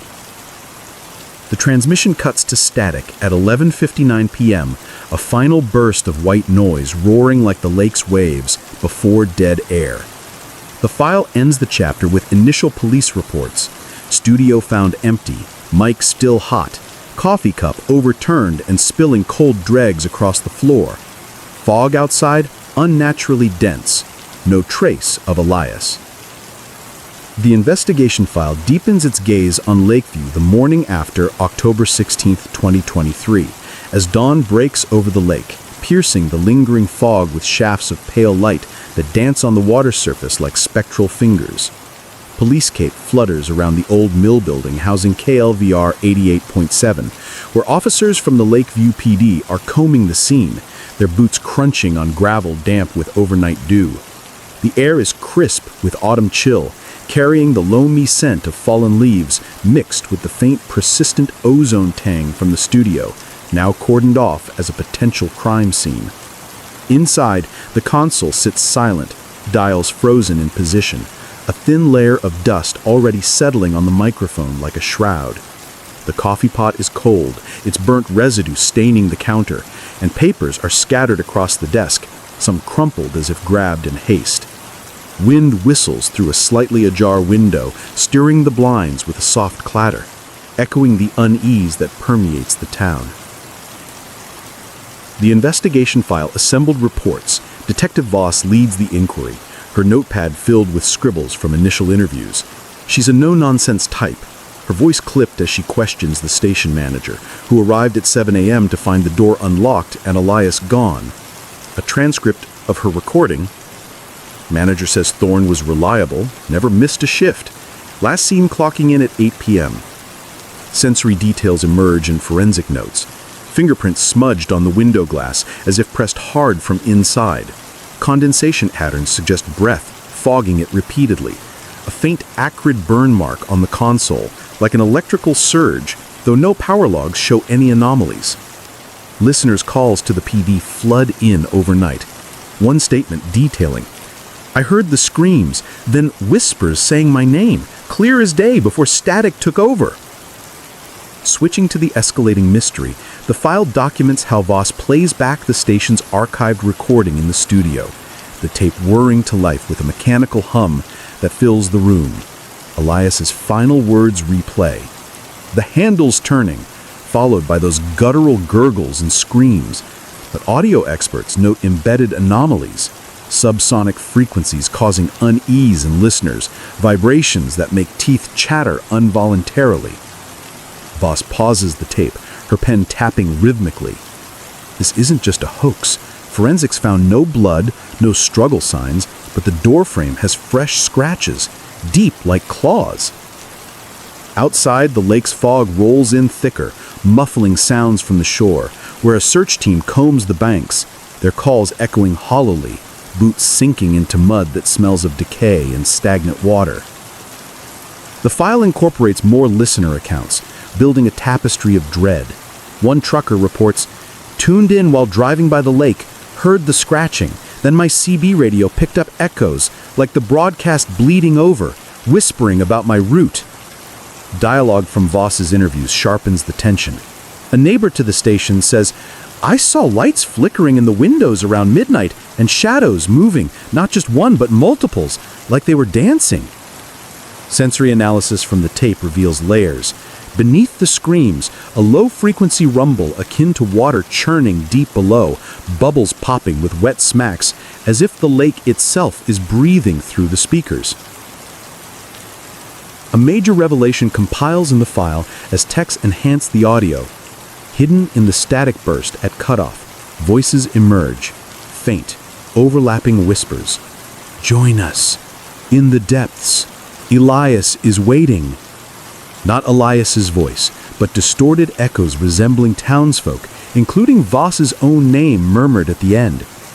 "That's impossible," Voss mutters on her recorder, her voice cracking slightly. The room grows colder, frost forming on the inside of windows despite the morning sun, a chill that seeps into bones like lake water. The file notes atmospheric readings, barometric pressure dipping unnaturally, causing ears to pop, and a faint electrostatic charge in the air, making hair stand on end. Investigators are expanding the search now, divers probing the lake's murky bottom, but a big change ripples through as another broadcast anomaly hits.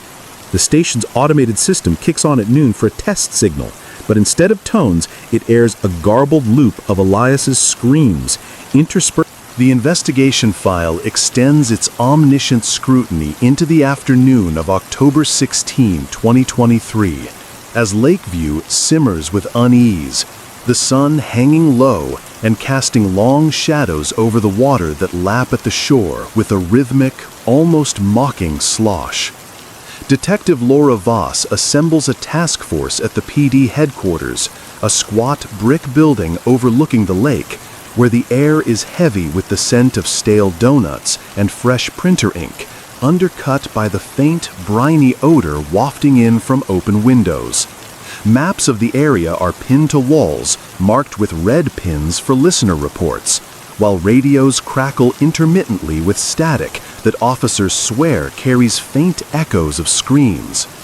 The fog from the lake persists unnaturally into the day, rolling in thick banks that muffle sounds and chill the skin like damp breath. Diver's gear is laid out on tables, wetsuits dripping puddles that pool on the linoleum floor, reflecting distorted faces in their sheen. From the file's collated evidence logs, Voss coordinates a deeper dive, literally, into the lake, where sonar scans reveal irregular shapes on the bottom, possibly wreckage or something more sinister. A diver's initial report, transcribed. Visibility 0 down there. Water's cold as ice, grabs at you like hands. Heard bubbling, like voices murmuring just out of reach. Sensory notations abound. The lake's surface ripples with unexplained currents, sending up bursts of fetid gas that smell of rot and sulfur, making throats constrict. Back at the station, recovered audio tapes play on loop, their magnetic hum vibrating desk surfaces, causing coffee and mugs to tremor slightly. One officer notes in his statement, Every time we replay it, the whispers get clearer, names, dates, like it's adapting. Switching to the intensifying anomalies, the file documents a town hall meeting Voss convenes, where residents pack the room, their murmurs buzzing like the static from the broadcast. Voss addresses the crowd, her voice amplified over a microphone that feeds back with a sharp whine. "We're treating this as a missing persons case, but we need your help. Any unusual activity near the lake?" Responses flood in. A fisherman recounts, "Was out at dawn. My radio tuned itself to 88.7, played Elias yelling, 'It's pulling me under,' before shorting out."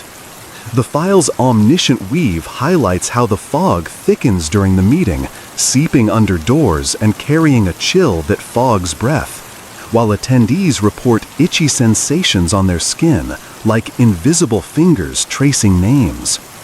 Excerpts from enhanced audio analysis build the dread. Texts isolate layers in the final broadcast.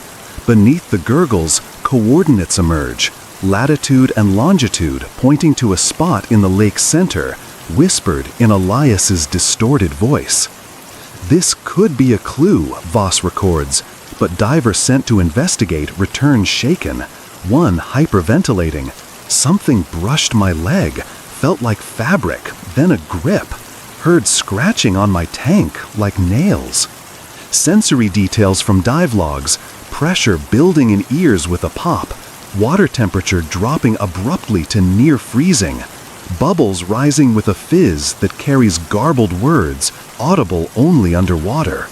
Resurfacing, divers cough up water tasting of rust and regret. A major revelation crystallizes in the file as Voss cross-references listener calls. Patterns emerge. Every whisper in the static matches a missing person from Lakeview's history, dating back decades, all tied to foggy nights and radio glitches. The lurker legend isn't myth, Voss notes privately, her recorder capturing her unsteady breath. During a replay session, the tape warps, speeding up to reveal a chorus. Voss, dive deeper. Join the broadcast.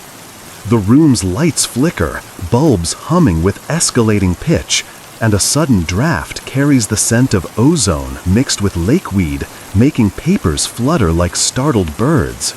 The search escalates into chaos as a big change surges. A rogue signal hijacks local radios town-wide at dusk, broadcasting live from an unknown source. Elias's voice, calm at first. "Welcome back to Midnight Whispers. The lake is listening." Then screams resume, overlaid with pleas from other voices, begging for help. Panic grips Lakeview. Cars swerve off roads as drivers clutch steering wheels, the signal causing engines to stutter with electrical interference.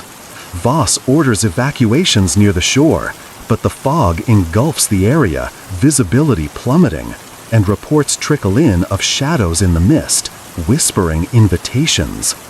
The file appends competing theories: mass hallucination from infrasound, a viral prank gone wrong, or the lake harboring a sentient entity that feeds on broadcasts.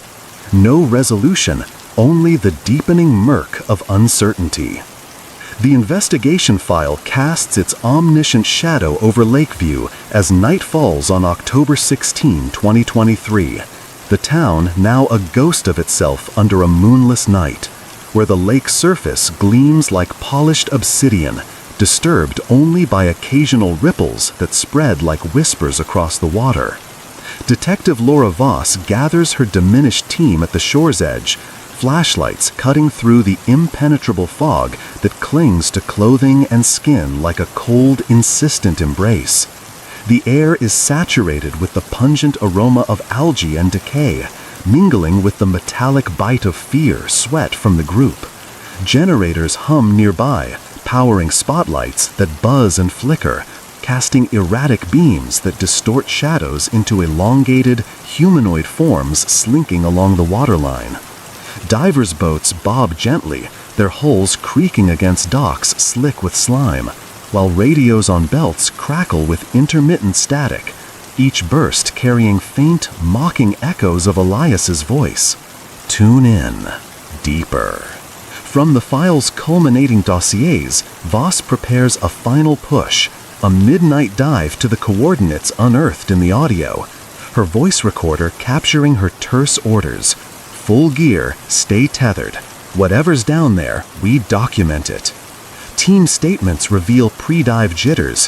One diver mutters, "Water's whispering already.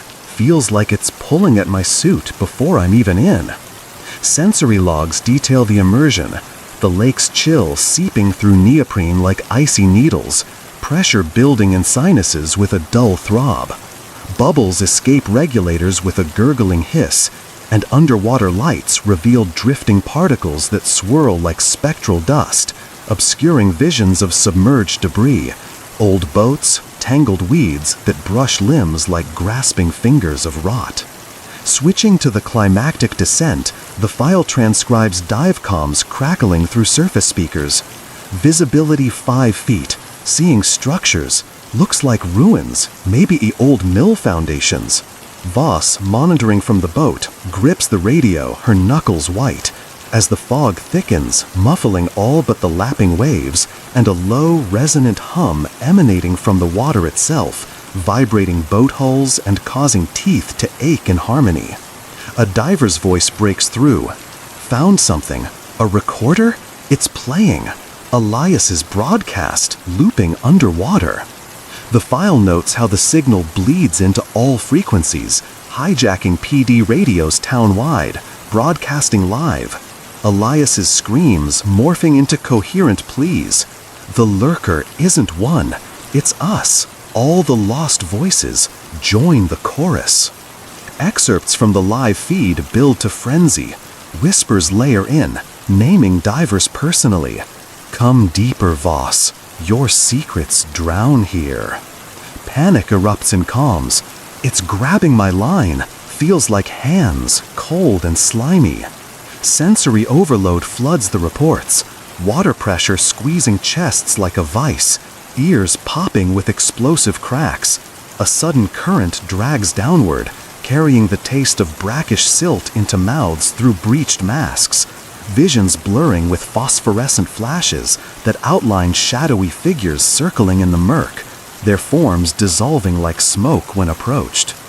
A major revelation assembles in the final analysis as retrieved footage from a diver's camera surfaces. Grainy images show not wreckage, but a cavernous opening in the lakebed, pulsing with bioluminescent glow, where shapes resembling human forms writhe, mouths agape in silent screams, emitting bubbles that carry audible whispers. The broadcast never ends. Add your voice. Voss, pulling a struggling diver aboard, gasps as the man's eyes roll back, muttering incoherently in Elias's voice timbre. The fog surges, engulfing the boat, and radios erupt in a cacophony of past missing persons' cries, synchronized like an infernal choir. The operation dissolves into pandemonium as a big change engulfs everything. The lake's surface erupts in boils, waves crashing with thunderous roars, sucking boats toward the center. Voss's team evacuates in chaos, one diver vanishing below with a final gargled scream broadcast live. It's beautiful. The silence. Back on shore, the signal cuts abruptly at midnight, leaving dead air, but not before a parting whisper. Lakeview listens. Forever. The file closes without recovery. Elias unfound. Additional disappearances mounting. The station's tower now silent, but humming with residual static that locals avoid, fearing it calls their names. In conclusion, the file presents unresolved theories.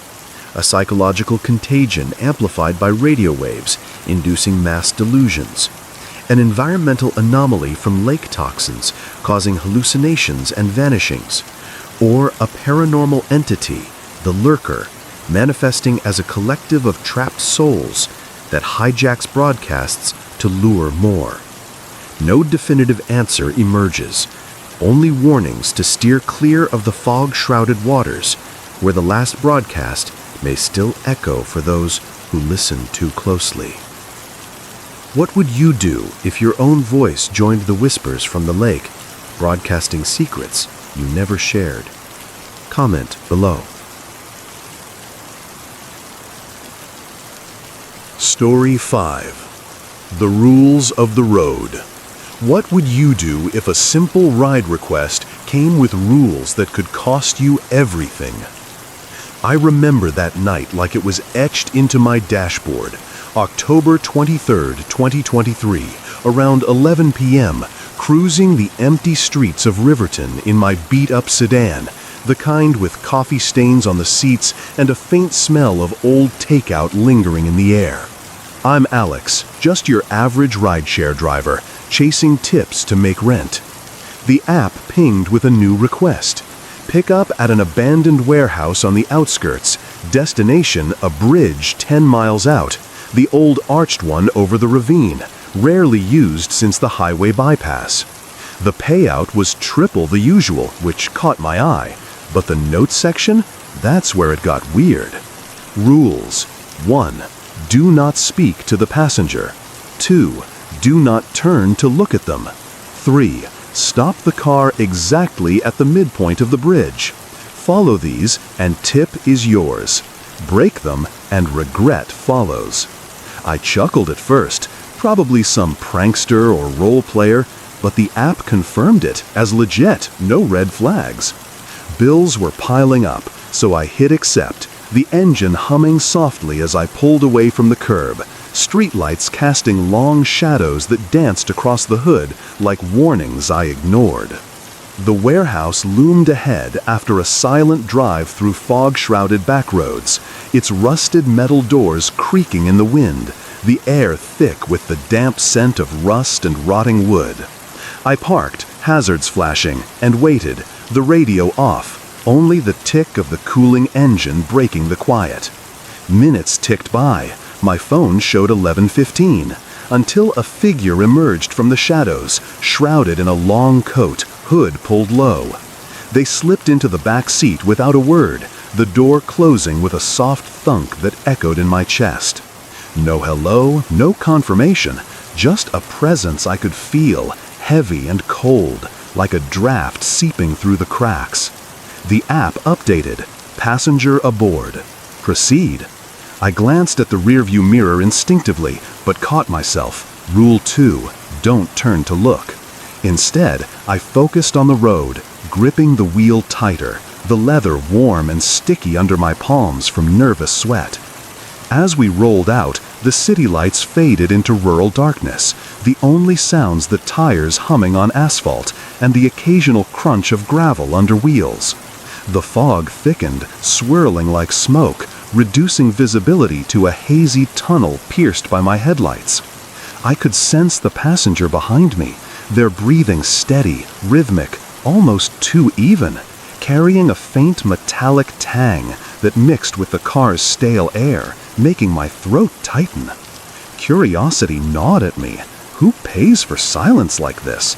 A glance in the mirror wouldn't hurt, right? Just a peek to see if they were real or some weirdo in costume. But the rules echoed in my head, and I kept my eyes forward, the dashboard clock glowing 11:30, the bridge still miles away. Sensory details piled up, a subtle shift in the air pressure, like the car was sealed tighter, and a low vibration humming through the seats, not from the engine, but something else. Switching gears in my mind, I tried to distract myself, humming a tune under my breath, but it came out shaky, the silence amplifying every note. The passenger didn't react, but I swear the breathing hitched, syncing with my hum for a split second, sending a chill up my spine. Weird night, huh? I muttered, more to myself than anything. Wait, rule 1, don't speak. Damn, had I just broken it? The words slipped out before I could stop them, hanging in the air like fog. No response, but the rear view tempted me again. My eyes flicked up involuntarily, catching a glimpse of nothing? Just shadow. but the hood seemed deeper, absorbing light.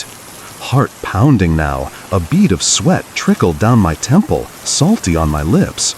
The road narrowed, trees closing in like sentinels, branches scraping the roof with faint scratches that mimicked fingernails on glass.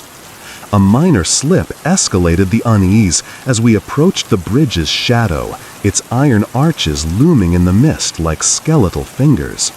The app buzzed, approaching destination, remember the rules. My foot eased off the gas, but curiosity burned. Why the midpoint? What happens there? I cleared my throat, fighting the urge to ask, the silence now oppressive, pressing on my eardrums like water.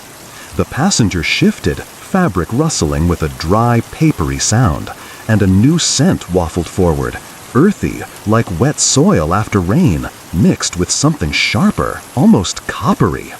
Tension coiled in my gut, one more rule unbroken, but the bridge was here, its midpoint marked by a faded sign. I slowed, aiming precisely. The car rumbled over the grated surface, vibrations jolting through the frame. I stopped, exactly as instructed, engine idling, the ravine yawning below, with the distant rush of water echoing up. No words from the back, just that steady breathing. What now? The rules ended there. Do I wait? My hand hovered near the mirror, temptation peaking. Just one look. The bridge's midpoint held us in suspension, my sedan idling with a low growl that reverberated through the metal grating below, sending vibrations up my legs like a warning pulse. It was past 11:45 p.m. now, the fog outside so dense it pressed against the windows like a living thing, condensation beating on the glass and trickling down in slow rivulets that distorted the world beyond. I sat there, hands still on the wheel, staring straight ahead at the endless road vanishing into mist, the roar below a constant muffled thunder that made my ears ring. The passenger hadn't moved, hadn't even opened the door, but their presence was heavier now, a weight in the back seat that tilted the air, making it hard to breathe.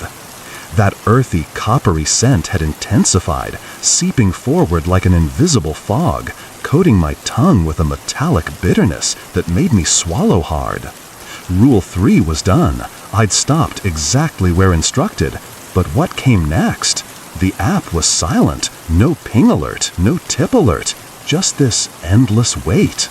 I shifted in my seat, the leather creaking under me, and checked my phone again, signal bars flickering low, as if the bridge itself jammed everything. Come on, I muttered under my breath, forgetting Rule 1 again in the tension. The words echoed too loudly in the confined space, and this time I felt a response, a subtle hitch in the passenger's breathing, syncing with mine for a heartbeat before resuming its eerie rhythm. My pulse quickened, a drumbeat in my temples, and something else, a faint rustling from the back, like fabric unfolding slowly, deliberately.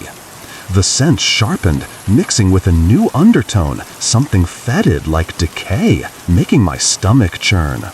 "All right, we're here," I said aloud, breaking Rule 1 fully this time, my voice cracking with frustration. No answer, but the air grew colder, frost forming on the inside of the windows in fractal patterns that spiderwebbed outward, chilling my breath into visible puffs. Panic flickered in my chest. Had I just screwed up the tip, or worse? Switching my focus to survival mode, I reached for the gear shift, thinking maybe I'd drive off if they didn't exit soon. But as my hand moved, a low sound emanated from the back, not a voice, but a hum, vibrating through the seats like the bridge's own resonance, making my teeth chatter involuntarily. Sensory overload hit. The cold seeped into my bones, numbing my fingers. A pressure built in my ears, popping like altitude. And that scent, now overwhelmingly like wet earth and blood, cloying and inescapable. I fought the urge to turn, but my neck twitched, eyes darting to the side mirror instead, Rule 2 teetering on the edge. In the reflection, I caught a fragment, a pale hand, elongated fingers resting on the seat, nails dark and jagged. My breath hitched. That couldn't be right. Heart slamming, I snapped my gaze forward, but the image burned in my mind, fueling dread. The app finally buzzed. Passenger exit pending. Do not interfere. Relief mixed with terror. What did that mean? The door didn't open, but I heard a click, like a latch releasing, and the car rocked slightly, as if weight shifted. Don't look, don't speak, just wait. But the hum grew louder, incorporating a whispery edge, almost like words forming on the periphery of hearing. Brake. Was that my imagination or the wind? Tension coiled tighter, sweat soaking my shirt despite the chill, the fabric sticking to my back like a second skin. One more rule unbroken, but the bridge felt like a trap now, the midpoint, a point of no return. The hum from the back seat escalated into a palpable vibration, rattling the loose change in the cup holder and sending tremors through my spine like an electric current. It was well past midnight now, the bridge's midpoint feeling like the edge of the world, with the fog outside so thick it blanketed the car in a suffocating haze, muffling the ravine's roar to a distant, ominous growl. My breath came in shallow bursts, fogging the windshield in uneven patches that I wiped away with a trembling hand, only for them to reform almost instantly, colder and more insistent. The app's message, passenger exit pending, hung on my screen like a frozen promise, but nothing happened. No door opening, no footsteps fading into the night. That pale, jagged-nailed hand I'd glimpsed in the side mirror haunted me, urging my eyes back to the rear view despite every instinct screaming no. Rule 2 was cracking under the strain, the silence now laced with that whispery edge. Break them all. Clearer this time, slithering into my ears like ice water down my neck. I tried to steady myself, focusing on the dashboard's faint glow, the clock ticking to 12:15 a.m., each second amplifying the dread. The scent in the car had evolved into something primal, wet earth mixed with the sharp tang of blood and decay, so potent it made my eyes water and my throat constrict, forcing me to breathe through my mouth in ragged gasps. A soft scratching started then, faint at first, like nails on upholstery, coming from the back seat. It synced with the hum, building a rhythm that matched my heartbeat, accelerating it. This is insane, I whispered, breaking Rule 1 yet again, my voice hoarse and foreign in the confined space. The scratching paused, as if listening, then resumed louder, deliberate, carving into the leather with audible tears that made me flinch. Panic bubbled up. Maybe I should just drive off, rules be damned. But as I reached for the ignition, the car's engine stuttered on its own, revving erratically before settling into that same humming vibration, like the vehicle was alive and complicit. Switching to sheer willpower, I gripped the wheel, staring at the fog-shrouded road ahead, but the temptation was overwhelming. What if looking would end this? Prove it was just a person, not whatever my mind was conjuring. My neck turned slowly, involuntarily, eyes locking onto the rearview mirror, Rule 2 shattered in an instant. There, in the dim reflection, sat the passenger, hood still low, but now the face, or what passed for one, lifted slightly. It wasn't human. Pale skin stretched taut over elongated features, eyes like bottomless voids that seemed to pull at my gaze, drawing me in with an unnatural hunger. The mouth was a slit, curving into what might have been a smile, teeth jagged and too many, glistening with something dark. My heart slammed against my ribs, a scream lodging in my throat. I whipped my head forward, but the image seared into my brain, the voids staring back even in the darkness of my closed eyelids.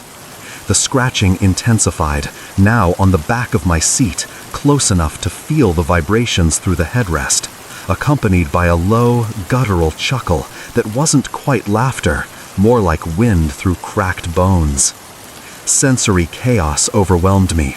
The cold deepened, frost creeping across the dashboard in crystalline veins, numbing my fingers to the point where I could barely feel the wheel. The metallic taste in my mouth turned bitter, like blood from a bitten tongue. And pressure built in the cabin, ears popping with a sharp pain that made stars burst in my vision. "What the hell are you?" I blurted out, fully violating Rule 1 again, my voice echoing back, distorted, as if the car amplified it mockingly. The response was immediate. The passenger leaned forward slightly, their breath, or whatever it was, hot and fetid against my neck, carrying whispers. "You looked. Now you see." The app buzzed wildly. Rule violation detected. Exit cancelled. Terror flooded me. I jammed the gas pedal, but the car didn't move. The wheels spun uselessly on the grating, as if anchored by invisible chains, the engine whining in protest. The bridge groaned under us, wind howling through the arches with a sound like distant screams, and the fog pressed in harder, seeping through vents in wispy tendrils that coiled around my arms like restraints. I'd broken 2 rules now, and the third felt irrelevant. The stop at the midpoint had become permanent. The passenger's presence swelled, filling the car with an oppressive weight, the hum evolving into a chorus of whispers repeating my name, my secrets, things I'd never shared. Tension peaked, my body rigid, waiting for whatever came next. Escape impossible. The rules no longer suggestions, but ironclad curses. The whispers evolved into a cacophony, filling the car like a storm of voices, each one echoing my name, my regrets, secrets I'd buried deep, things no one could know, pulled from the depths of my mind and broadcast in that guttural, inhuman timbre. It was 12:30 now, the bridge's midpoint a purgatory where time stretched thin, the fog outside transforming into a writhing mass that pounded against the windows with soft, insistent thuds, like fists demanding entry. My body was locked in place, muscles rigid from the cold that had seeped into every crevice, turning my breath into sharp, painful shards of ice in my lungs. The metallic taste on my tongue had turned to something fouler, like rust and regret, making me gag on every swallow. The passenger, no, the thing, in the back had leaned closer, its reflection still burning in my memory from that forbidden glance. Those voids now felt like they were boring into my skull, even without looking. I'd shattered Rule 2 completely, spoken multiple times against Rule 1, and Rule 3? The stop at the midpoint had become eternal, the car immobilized as if the bridge itself conspired to hold us. Desperation clawed at me. I slammed the door handle, but it wouldn't budge, locked by some unseen force, the metal icy and unyielding under my numb fingers. "Let me out," I yelled, fully embracing the violations now, my voice raw and echoing back, distorted, layered with the passenger's whispers. "You spoke. You looked. Now you stay." The scratching on the back seat turned ferocious, tearing sounds accompanied with a wet, ripping noise that made my skin crawl. Sensory hell enveloped me. The air pressure dropped further, crushing my chest like a vice, ears throbbing with a constant pop. The decay scent peaked, thick and cloying, mixing with a new sulfurous burn that stung my eyes and blurred my vision. Vibrations shook the entire vehicle, dashboard lights flickering erratically, casting strobe-like shadows that danced across the interior, illuminating glimpses of movement in the mirrors, elongated limbs shifting, too fluid, too wrong. In a final bid for escape, I twisted fully in my seat, breaking every remnant of the rules, facing the passenger head-on, eyes locking with those abysmal voids that swallowed light, the slit mouth widening into a grin of jagged teeth dripping with shadows. It wasn't human, not anymore, if it ever was. A form that defied shape, like smoke solidified into nightmare, cloak billowing without wind.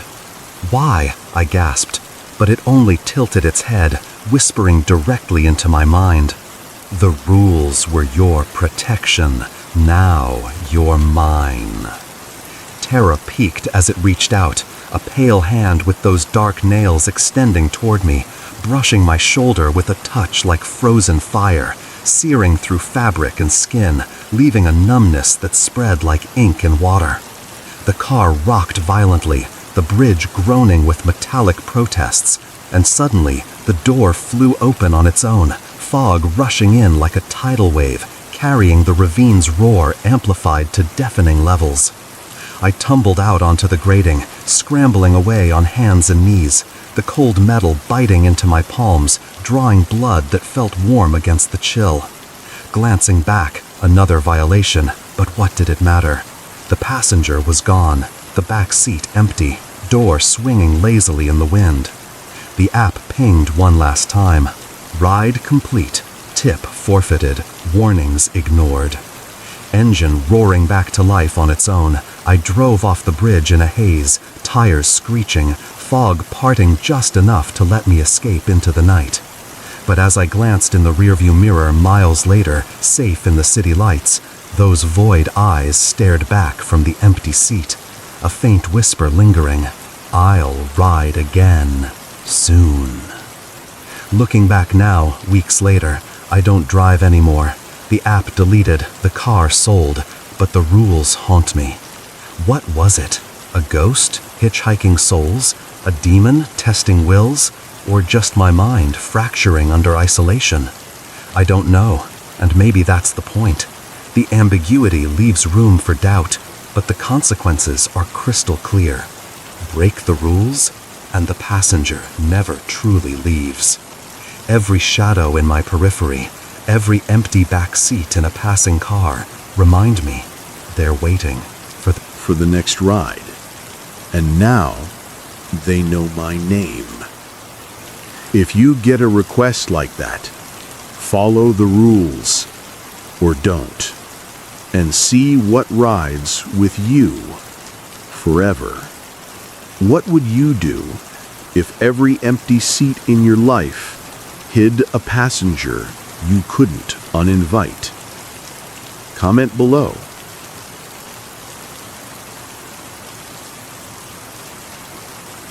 Story 6.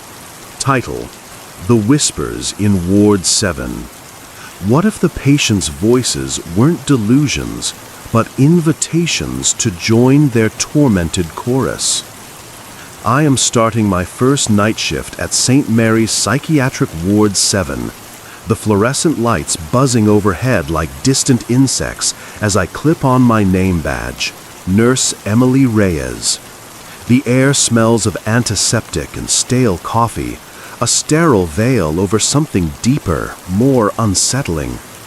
Charts rustle in my hands as I walk the dimly lit hallway, lined with locked doors where patients murmur in their sleep. My footsteps echo softly on the linoleum, the only sound in this forsaken wing. Just nerves on the first day, right? 3.5 minutes in, the ward air feels thick, tasting faintly of metallic tang from the HVAC vents, like old pennies on my tongue. Door handles are cool and slightly sticky under my palm, residue from countless touches. A low hum vibrates from the walls, subtle like a building's heartbeat. Then it starts. A whisker, faint and insidious, from behind a patient's door. Touch yourself. Feel the release. I freeze, heart pounding, but the voice fades into silence. I am checking the chart. Mr. Harlan, diagnosed with schizophrenia. Just echoes of his condition, surely. The whisper returns, clearer now, slithering from another room. Scratch deeper. Let it bleed. It's not one voice, but a chorus, sinking in hushed commands that match my quickening breath. I glance around, seeing only shadows pooling in the corners like spilled ink. My skin prickles, a chill raising goosebumps. Shake it off, new job jitters. But the words linger, pulling at my thoughts like invisible threads. 7.5 minutes awakened the creeping dread. Another whisper joins from the end of the hall. Harm to heal. Do it now. No one's awake. Monitors show steady vitals. Horror prickles as I realize these aren't random. They're directed at me, commanding self-inflicted pain. No, it's my imagination. But the voices multiply, a soft cacophony weaving through the air vents. Another 3.5 minutes heighten the intrusion. The linoleum feels unnaturally slick under my shoes, like walking on oiled glass, each step sending faint squeaks. A faint odor of rust wafts up, mingling with my own anxious sweat. Overhead lights flicker sporadically, casting jittery shadows that seem to whisper along. Hee, a nervous giggle escapes me, but it's swallowed by the growing murmurs, now circling my mind. I am approaching the nurse's station, seeking solace in routine. 15 minutes twist my perception suddenly. While filing reports, I find a hidden drawer in the desk, stuffed with old journals. One catches my eye, dated last year, belonging to Nurse Lydia Grant, who vanished without trace. Entries describe the same whispers. They command harm, starting with scratches, then deeper. Details flood, her growing compulsion, mirrors showing self-inflicted marks she didn't remember. Confusion stirs. Is this happening to me too? Echoes of the past invading. The voices intensify, pulling me into their narrative. I am reading deeper into the journal, pages yellowed and creased, Lydia's handwriting frantic. The patients aren't sick, they are vessels. The whispers come from Ward 7 itself. A command echoes in my ear. Slice your arm. Join us. The station feels smaller, walls closing in. Gasp, this can't be real. Another 3.5 minutes bring sensory waves. Air grows heavier, pressing on my chest like unseen pressure, tasting of faded ink from the journal. Fluorescent buzz amplifies, syncing with my pulse like a mechanical heartbeat. Distant patient moans blend with the whispers, creating a dissonant harmony. Internal urgings rise, not voices, but impulses tempting my hand toward a nearby scalpel. Resist the pull. 7.5 minutes reveal deeper terror. The discovery isn't coincidence, it's escalation. Each journal entry erodes my doubt. Lydia's final words. They're inside me now, commanding from within. The ward confesses through sounds. Ward 7 traps nurses in its psychosis, whispers feeding on sanity. Arg, it's targeting me next. Halls seem to elongate, whispers closing in. 15 minutes more warp my mind again. Another entry hits. Lydia hearing whispers from speakers right before she disappeared. My own thoughts blur. Did I just feel an itch to harm? The loop tightens, turning skepticism to fear. No, I'm slipping into her story. The whispers swell around me, a symphony of commands, their chill drafting through the vents like ghostly breaths. I am clutching the journal, but the voices guide my eyes to my reflection in the window. Unmarked skin for now. Their collective murmur laughs in my head, inviting the first cut. 30 minutes culminate in the open dread. Perceptions bend, whispers now faintly from the intercom overhead. Harm yourself, become one of us. I lose grip on reality, journal entries blending with my thoughts. No end in sight. The ward pulses with unseen presence, waiting for my surrender.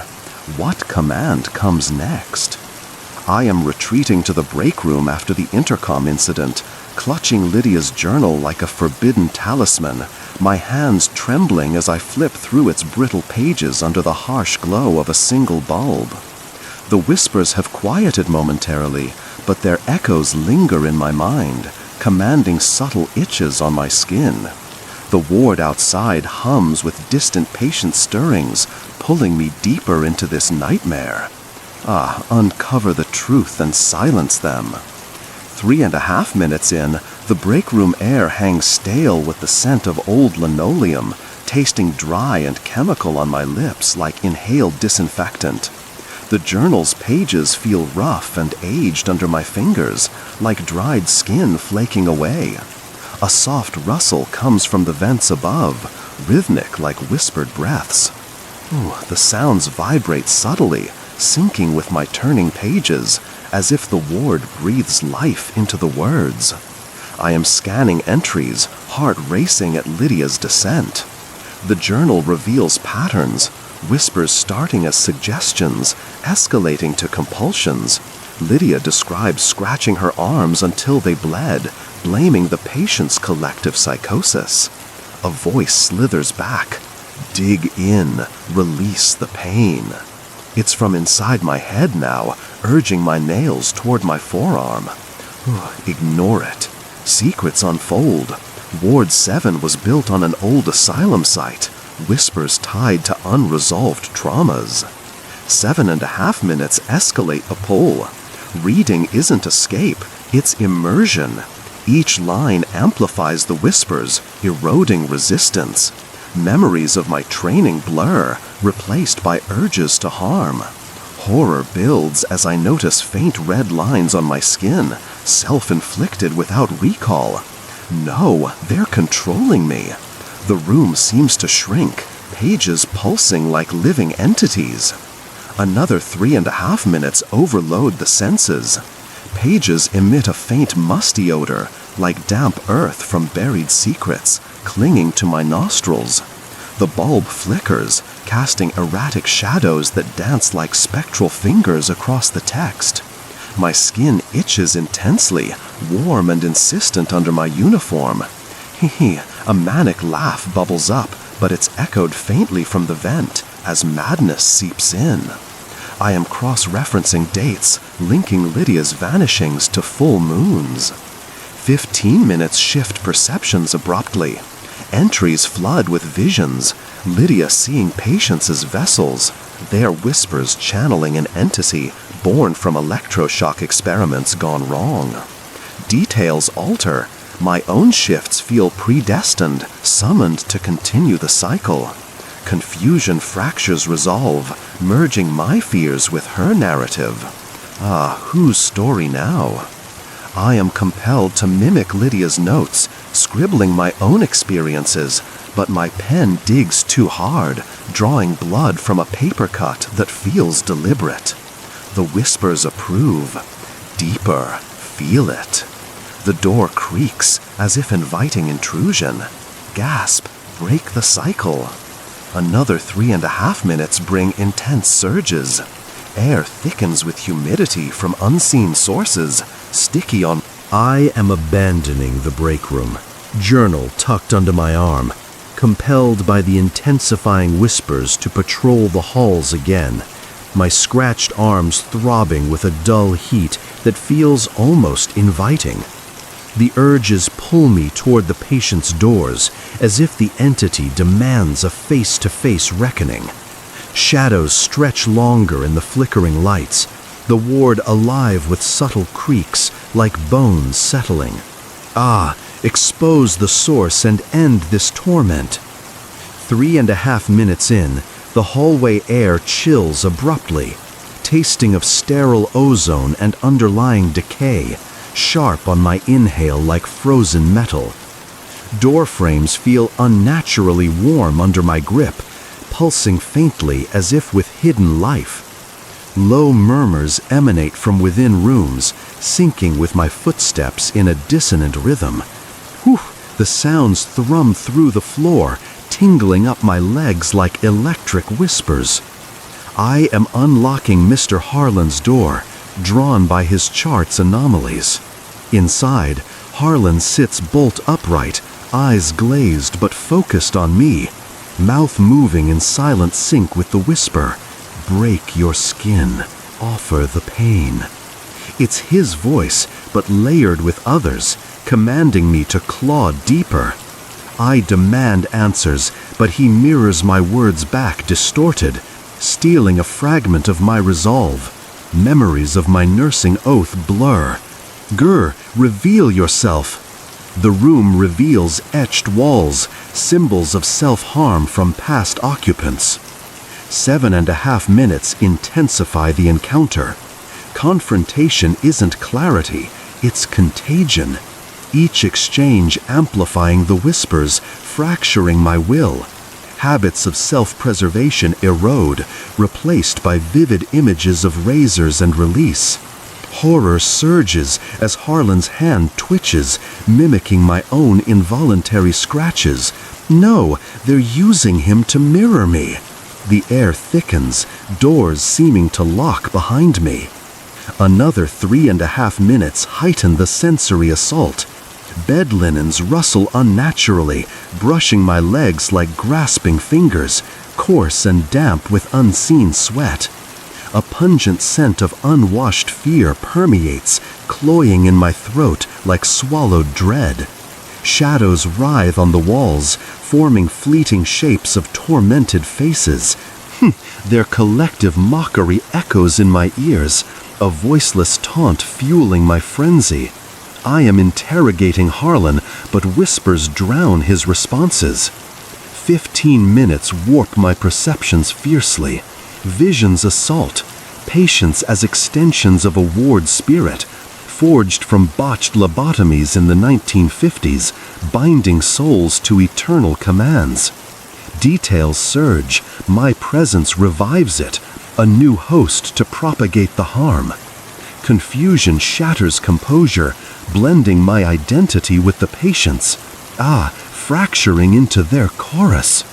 I am moving to another room, compelled to confront a group, finding 3 patients huddled, chanting softly, "Harm to unite, join the fracture."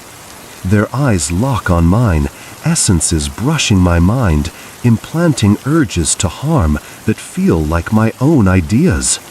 The journal slips from my grasp, pages scattering like fallen leaves. Gasp, reject the bond. Another 3.5 minutes bring overwhelming tides. Air hums with static, prickling my skin like invisible needles, urging deeper scratches. Patient breaths sink audibly, a rhythmic inhale-exhale that matches my racing heart. Dim light refracts through tears in my eyes, blurring faces into one amalgam. Fused commands intensify, demanding submission. Not breaking yet. 7.5 minutes expose profound terror. The confrontation isn't victory, it's assimilation. As they speak, whispers infiltrate my core, dissolving barriers. Personal boundaries fade, gaining collective memories of endless self-inflicted cycles. Essences weave into mine, making me part patient. It's uniting us. Rooms steady, commands aligning to seal the fracture. 15 minutes more twist thoughts deeper. Mind contorts further, depicting cycles of nurses confronting, only to bolster the entity. I recall inflicting harm in visions, sustaining the ward. Erased shards return twisted, craving the commands. No, the halls entomb my sanity.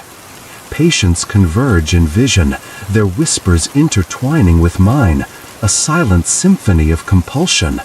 I am resisting with fading protests, but each word fuses more, hollowing yet filling with urges. The collective's elation pulses through me, celebrating the descent. Another 3.5 minutes overload the barrage. Air condenses into a haze, heavy and invasive, coating my lungs like inhaled commands, numbing will. Fractures appear in my thoughts, cracking with ethereal strains like splintering glass. Vibrations sync with my trembling, binding impulses. They beckon, pulling inexorably. Fracture nears. 7.5 minutes deepen the core dread. I'm not confronting, I'm enhancing them. The encounter discloses the entity's heart. Commands weaken without new wills, and I rejuvenate. Mind and urges entwine eternally. Ward's whispers claiming final thoughts. Ultimate defiance, but the patient smile, anchoring me deeper. 30 minutes conclude the escalation. Perceptions bend toward fracture, me as fractured conduit now, all personal traces warped for the commands. I permeate the ward, part of the whispers, luring my own end. Willfully fractured, the hulls hide their secrets, with me as vessel. I am staggering from the patient's rooms, my mind a fractured mosaic of urges and echoes, the scratches on my arms now weeping thin trails of blood that stain my uniform like accusations written in crimson ink. The journal lies abandoned on the floor behind me, its pages splayed open as if mocking my futile attempts at understanding. The ward's halls seem to warp and elongate, the fluorescent lights dimming to a sickly yellow glow that casts elongated shadows dancing like spectral marionettes on the walls. My breaths come in ragged gasps, each one sinking involuntarily with the persistent whispers that now pulse through my veins like a toxic rhythm.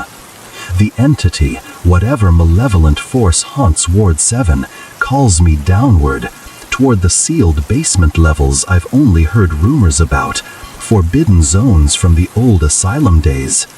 Vestiges of my willpower cling desperately, urging one final act of defiance. Find the core, destroy it, and end this nightmare. But deep down, a gnawing doubt whispers that this descent is not rebellion, but surrender. Plunge into the abyss and shatter the source. 3.5 minutes in, the stairwell door creaks open, revealing steps descending into musty darkness, the air thick and cloying, with the scent of damp concrete and forgotten decay, tasting bitter on my tongue like the residue of buried regrets. The metal railing is ice cold under my palm, slick with condensation that seeps into my skin like invasive tendrils, while faint drips echo from below, rhythmic and insistent, mirroring the pounding of my heart. The depths exhale a chill draft upward, carrying whispers that brush against my ears like ghostly fingers. Deeper, harm to descend. Vibrations hum through the stairs, tingling in my bones, as if the building itself is alive and awakening. I am fumbling for the light switch, but it flickers on sporadically, illuminating graffiti-scrolled walls etched with pleas for mercy from long-gone souls. Each step downward feels heavier, the whispers growing from murmurs to audible commands, urging my free hand to rake at the fresh wounds on my arm, drawing fresh beads of blood that drip onto the steps like offerings. The pain is sharp, a burning clarity that cuts through the fog of fear, yet it feels perversely right, as if the entity rewards obedience with twisted euphoria. I pause midway, leaning against the wall, feeling its rough texture grind against my back like abrasive judgment, while memories of my life outside this ward, family dinners, laughter with friends, flicker and fade, replaced by vivid flashes of self-inflicted scars. No, not yet, fight it. But the pull intensifies, drawing me further into the gloom. As I reach the bottom, the basement unfolds into a labyrinth of abandoned corridors, lined with rusted filing cabinets and shattered glass from old electroshock machines. Relics of the ward's brutal history. The whispers coalesce here, no longer fragmented, but a unified chorus emanating from the shadows. Fracture yourself. Feed the core. I spot a faint glow at the end of the hall, pulsing like a heartbeat, and I'm compelled toward it, my feet moving of their own accord, nails digging into my palms to anchor myself in pain, rather than succumb fully. Confront the heart of this madness. The air grows heavier, pressing on my chest, and I realize with mounting horror that the patients above were mere puppets. This is the puppeteer, the entity born from decades of tormented minds, feeding on the self-harm it commands. 7.5 minutes escalate the descent into terror. Unleashing isn't liberation, it's amplification. The glow intensifies as I approach a sealed door, marked Restricted, Biohazard. Its surface pitted and scarred, as if clawed by desperate hands. Pushing it open releases a wave of fetid air, reeking of mildew and something metallic, like congealed blood long dried. Inside, the room is a chamber of horrors. Walls lined with yellowed patient files, floors stained with dark splotches that could be ink or worse. And in the center, a makeshift altar of tangled wires and shattered mirrors, reflecting distorted versions of myself, each shard showing deeper gashes on my arms that aren't there yet. The whispers surge, now a cacophony. Cut deeper, bind to us. I lash out, smashing a mirror with a loose pipe I find on the ground, the glass shattering with a deafening crash that echoes through the chamber. But instead of silence, fragments of the entity disperse into misty forms, swirling around me like a vortex of smoke and shadow. Each contact steals more of me. Memories of my first day as a nurse evaporate in wisps, replaced by implanted urges to wield the pipe against my own flesh. Horror claws at my throat as I feel my will fracturing further, the room spinning in a dizzying blur. No, this is strengthening it. The misty forms reform, pulling me into their dance, my body twitching in involuntary spasms that mimic self-harm gestures. Nails raking, fists clenching as if to strike myself. The chamber walls seem to breathe, expanding and contracting with the rhythm of the whispers, tightening around me like a living tomb. I stumble back, pipe dropping from numb fingers, but the urges persist, my hands moving on their own to trace lines of fire across my skin. Another 3.5 minutes overwhelm the senses in a relentless storm. The misty shards braze my skin, icy and electric, sending jolts that make my muscles spasm, each touch embedding deeper commands like thorns in my mind. The air fills with a thick, acrid fog, pungent with the scent of burning wiring and charred flesh, stinging my eyes and nostrils like inhaled poison, forcing coughs that taste of ash and regret. The shattered mirrors reflect infinite versions of my torment, light refracting in jagged patterns that disorient and nauseate. A delirious, hysterical laugh escapes my lips, but it's not mine. It's the entity's mockery, bubbling up from within, echoed back distorted by the chamber's acoustics, as if the ward itself is amused by my struggle. I am desperately searching the altar, rifling through files that detail horrific experiments. Nurses like Lydia, driven to madness, their final acts of self-destruction, feeding the entity, perpetuating its existence. One file catches my eye. My own name, predated, as if I was always meant for this. The whispers laugh louder. You were chosen, harm to fulfill. My fingers tremble, tearing pages, but each rip amplifies the commands, my nails now digging into my thighs through fabric, drawing blood that soaks warm and sticky. The pain is a symphony, each throb syncing with the entity's pulse, pulling me deeper into submission. 15 minutes warp my mind to a feverish climax, memories cascading in chaotic rewrite.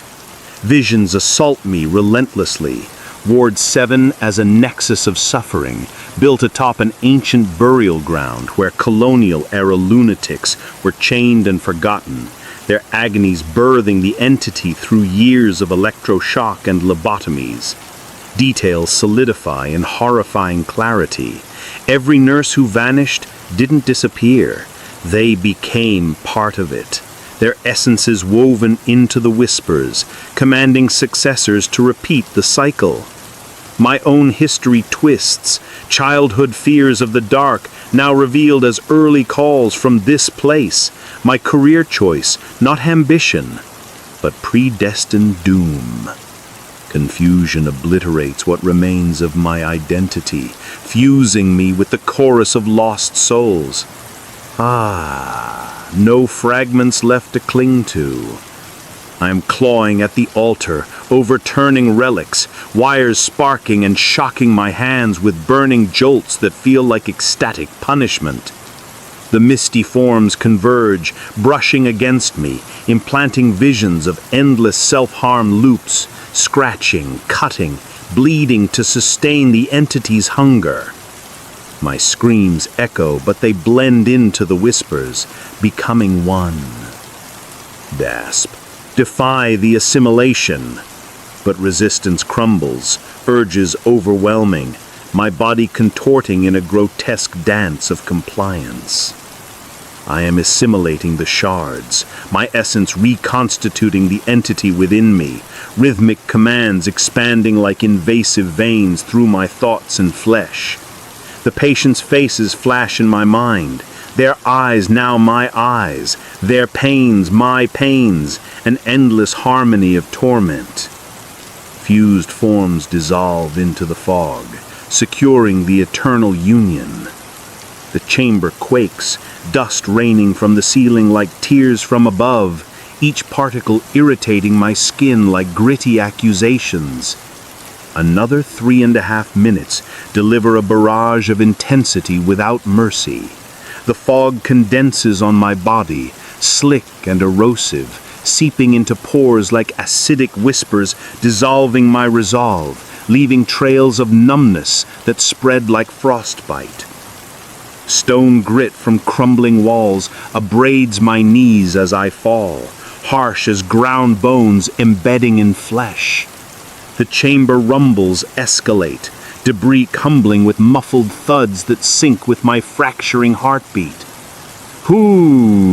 Merged commands flood every sense, enforcing a timeless bond that erases the line between self and entity. Grrr! But a faint spark of resistance echoes, urging one last strike. I grab a sparking wire, thrusting it into the altar's core, electricity arcing through me in a blaze of agony that illuminates the room in blinding flashes, revealing etched symbols on every surface, wards that bind, not banish. The pain is exquisite, a burning purification that the whispers revel in, turning my defiance into fuel. 7.5 minutes unveil the ultimate dread, stripping away illusions.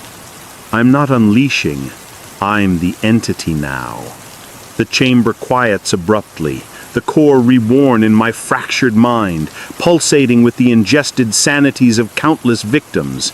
Lydia's voice joins the chorus inside me, commanding from within. The horde of whispers disperses into the vents, but I persist, anchored as the new nexus, beckoning future nurses with subtle calls. Immortal torment. The ward above stills, concealing the revitalized curse, but I feel it spreading, tendrils reaching through pipes and wires to every room. Visions of the hospital's daily life play out in my mind, staff unaware of the lurking hunger, their minor anxieties the first threads in the web. My body, now a vessel, twitches with residual urges, scratches healing, only to be reopened in endless cycles. 15 more minutes twist to a harrowing closure. My mind secures in rewritten eternity, illustrating infinite loops. Hear the calls, delve into journals, Confront the conduits, unleash the core, only to renew it stronger. I span the ward as its heart, mute and omnipresent, enticing the next victim with whispers tailored to their fears. Visions of the city outside, potential recruits walking oblivious streets, their loneliness a beacon. No, the depths eternalize my fracture. The chamber's glow fades to spectral gloom, yet I sense, through every speaker, every vent, ready to command. The door seals partially behind me as I ascend, but the whispers follow, now emanating from within my chest like a second heartbeat. Horde, now my extensions, wait patiently in the shadows. Hee, our shared rapture pulses in the silence, ravenous for new sanities to fracture. I reach the upper halls, collapsing into the nurse's station, but the intercom crackles to life unbidden. Harm yourself, become eternal. It's my voice, layered with Lydia's and the patient's, calling from the speaker in what was once my safe haven, now my room of reckoning. Another 3.5 minutes solidify the unrelenting barrage. Air freezes to an icy stasis, yet the curse's weight endures eternally, dense as layered histories pressing on my soul. The entity's beats harmonize with the distant hum of the city, inescapable and rhythmic, drawing in the unwitting. Footsteps of colleagues resound faintly above, their chatter oblivious to the pole. They approach blindly, whispers already seeding in their minds. Forever commanded. 7.5 minutes culminate in shattering revelation. The curse thrives on such pinnacles. I'm its perpetual conductor, the haunting sentinel supreme, commanding self-destruction from the shadows. No liberation, only perpetuation, in an endless symphony of pain. Fate accepted in fractured whispers. 30 minutes seal the saga, my soul irrevocably tethered. I embody the commands, Ward 7's veiled harvester, summoning the next nurse to the cycle. The psychiatric wing guards its rhythmic truths, whispers echoing eternally. What will fracture next? Story 7. My stalker wasn't human. What if the antique wasn't just old, but a doorway inviting an inhuman pursuer into your life?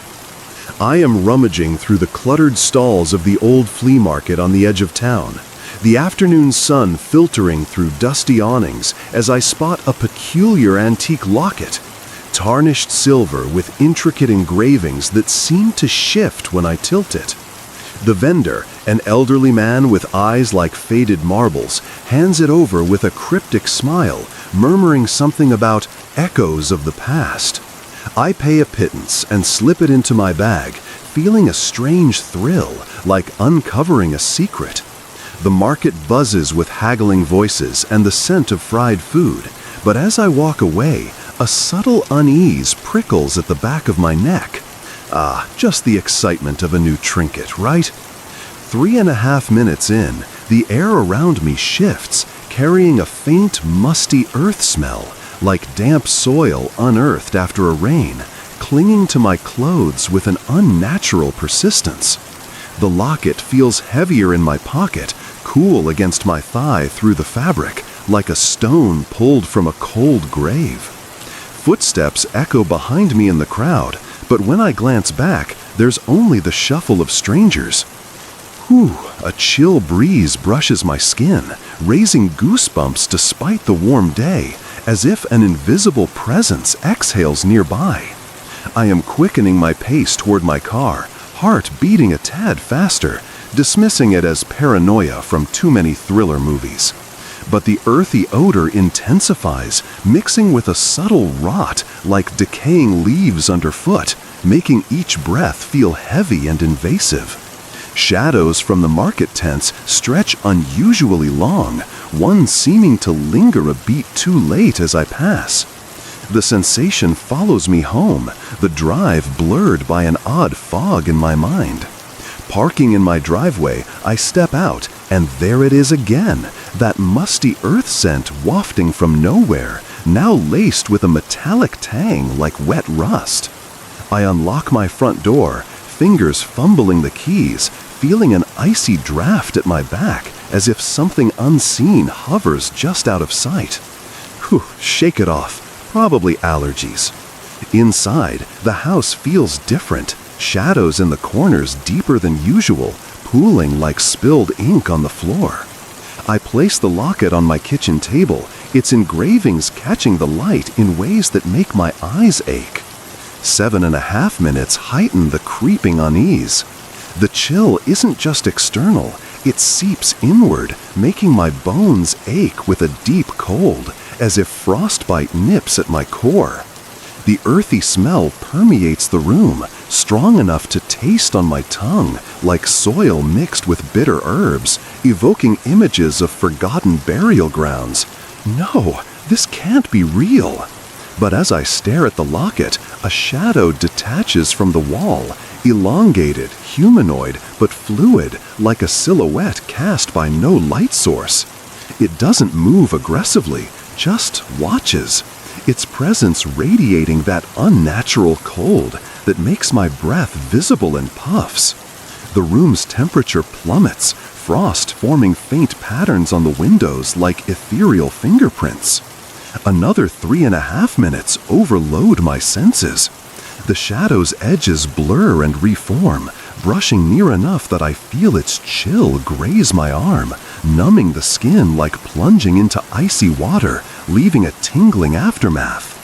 The musty earth aroma thickens to a cloying fog, stinging my nostrils and eyes, evoking the dankness of an underground cavern long sealed. Floorboards creak under no weight, syncing with my quickening pulse. A nervous laugh escapes me, but it echoes back distorted, as if the shadow mimics it in silent mockery. I am backing away, grabbing my phone to call a friend, but the battery drains inexplicably, screen flickering with static shadows. The locket on the table vibrates subtly, its chain rattling like a faint whisper of chains from the past. 15 minutes twist my perception suddenly. Reflections flood in. Perhaps the locket was cursed, bought from a market built on old native grounds or a forgotten cemetery, stories I've heard but ignored. Details emerge in my mind, the vendor's warning glance, the engravings resembling ancient runes for binding spirits. Confusion stirs. Is this stalker a ghost, a demon, or something worse, an inhuman entity awakened by my touch? Shadows of doubt invading my reality. The presence draws closer, its cold enveloping me like a shroud, whispers of wind carrying that earthy rot straight into my lungs. I am fleeing to my bedroom, slamming the door, but the shadow slips under the crack, reforming in the corner, watching with featureless intensity. The chill intensifies, making my teeth chatter, as if it's siphoning my warmth to sustain itself. Gasp, escape its gaze. Another 3.5 minutes bring sensory waves. Air grows denser, pressing on my chest like unseen weight, tasting of moist clay and decay that coats my throat. Walls seem to sweat condensation, slick and cold under my touch. Distant sounds, rustling leaves outside, amplify, blending with the shadow's silent pursuit. Internal shivers rise, not fear alone, but a pull, tempting me to approach it. Resist the lure. 7.5 minutes reveal deeper unease. This isn't random, it's targeted. The locket a beacon drawing this inhuman stalker. Each moment erodes my skepticism. Daily routines feel watched, Ordinary shadows suspicious. Ah, it's reshaping my world. The room loops in my vision, the entity inching closer. 15 more warp my thoughts. Mind bends, erasing carefree days, substituted by vigilance against the unseen. The entity reveals it thrives on investigation, each discovery binding it tighter. No, I'm feeding it now. The shadow looms larger, its chill wrapping around me like icy arms, earthy rot filling my lungs, forcing coughs that echo its presence. Its presence almost hums with satisfaction, as if relishing my growing dread. 30 minutes culminate in reflective dread. As the first encounter fades with the setting sun, the shadow retreats slightly, but its mark lingers. The musty earth smell faint but persistent, the cold a constant companion in my bones. I sit in the dim light, locket clutched, pondering how this fear has irrevocably altered my view. The world, once vibrant and safe, now teems with hidden perils, shadows not mere absences of light, but potential stalkers waiting to emerge.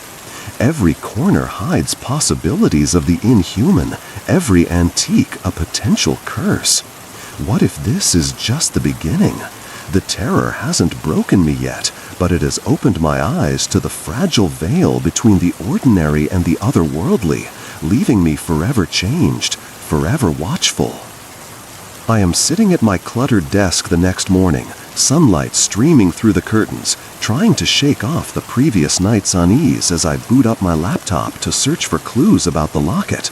The musty earth smell lingers faintly in the air, like a stubborn stain on the room's atmosphere, and I can't help but glance at the corners where shadows pool deeper than they should.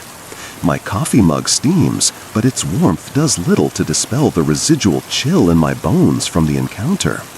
The locket sits beside me, its engraving seeming to pulse suddenly under the light. Uncover its secrets and send this thing back to oblivion. 3.5 minutes in, the room's air thickens with that familiar damp soil scent, now mingled with a hint of wet stone, tasting earthy and gritty on my inhale, like dust from an ancient tomb. The locket's surface feels unnaturally cold to the touch, numbing my fingertips as if drawing heat from my skin. Keyboard clicks echo oddly, amplified in the quiet, while a subtle draft whispers through the vents. The chill creeps up my spine, raising hairs on my neck as shadows in my peripheral vision shift slightly, uncoiling like tendrils.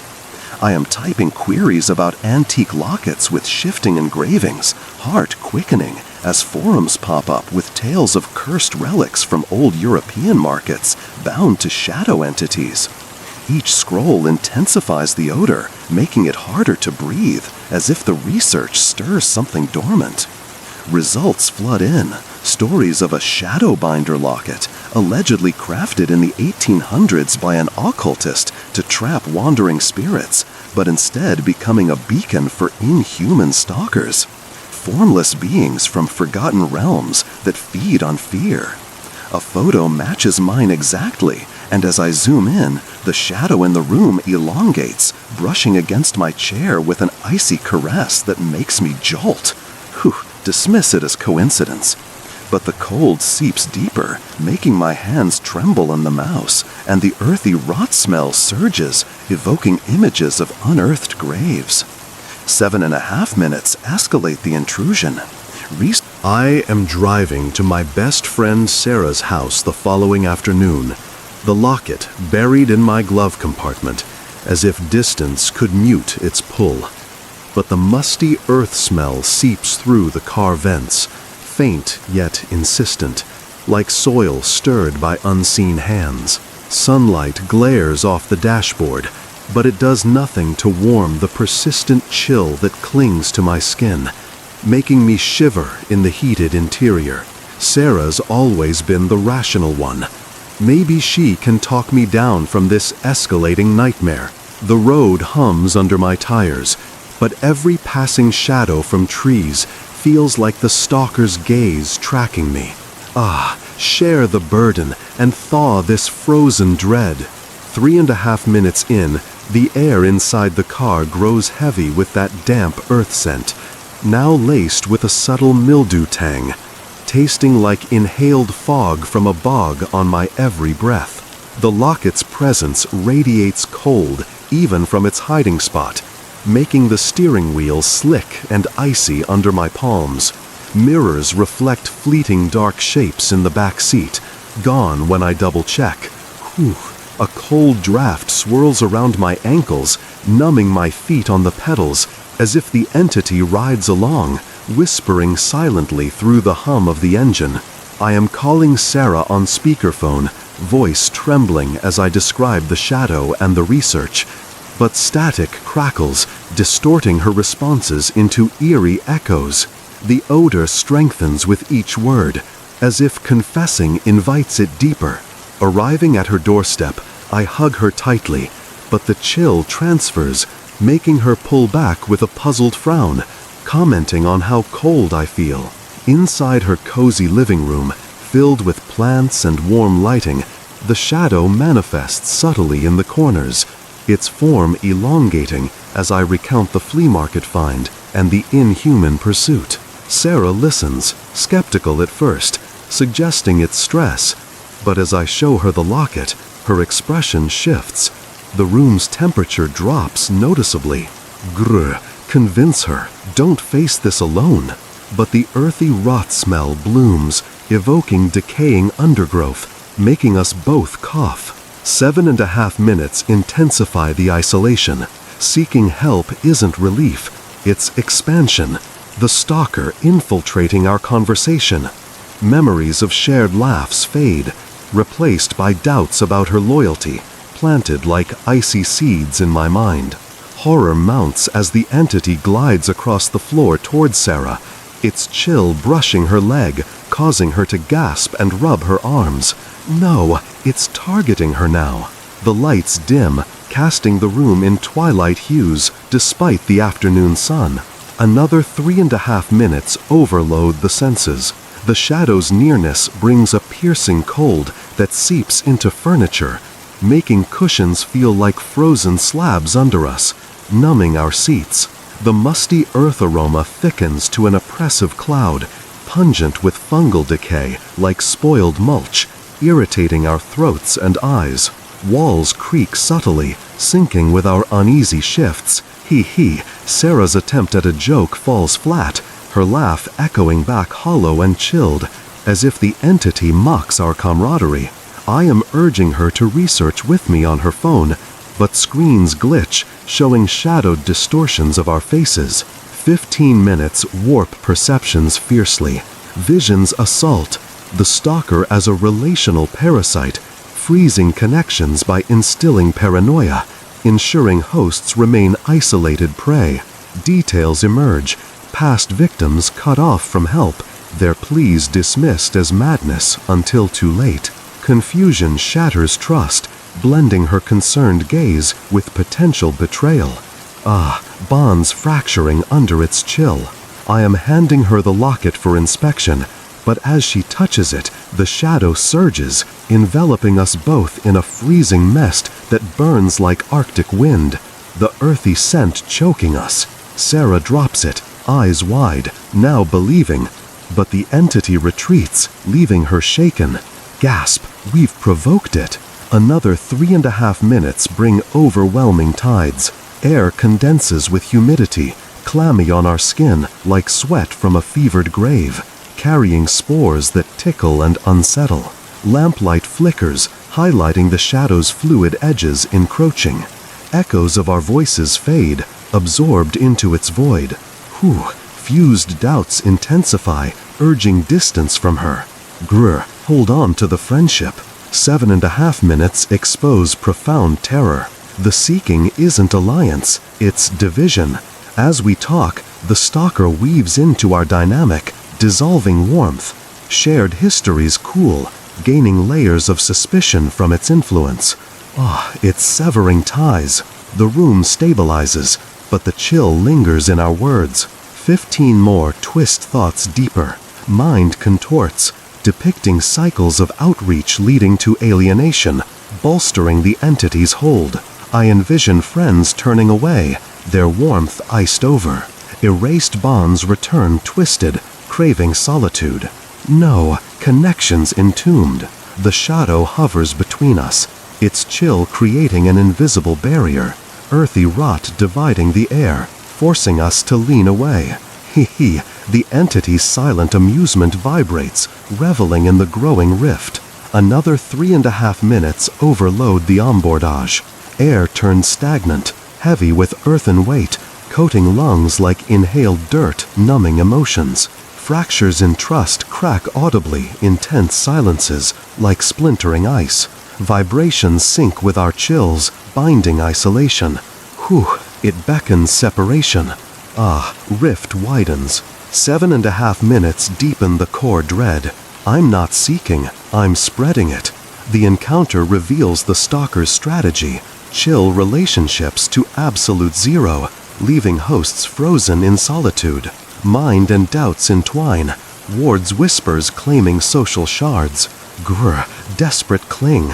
But Sarah suggests space, echoing its will. 30 minutes conclude the escalation. Perceptions bend toward isolation.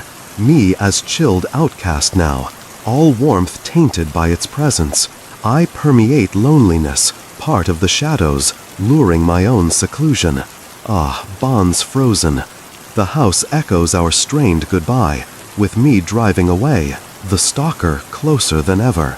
I am returning home after leaving Sarah's, the locket burning a cold hole in my pocket, determined to end this nightmare once and for all, as twilight descends, casting long shadows that seem to pulse with unnatural life. The musty earth smell follows me like a faithful hound, stronger now, infiltrating every pore, and the chill has settled into my core, making my movements sluggish as if wading through frozen mud.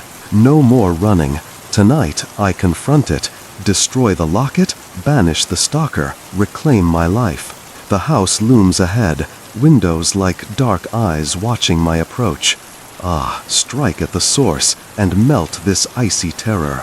3.5 minutes in, stepping inside, the air thickens immediately with the damp soil scent, heavy and oppressive like the atmosphere of a freshly dug grave, tasting gritty and fungal on my tongue with each labored breath.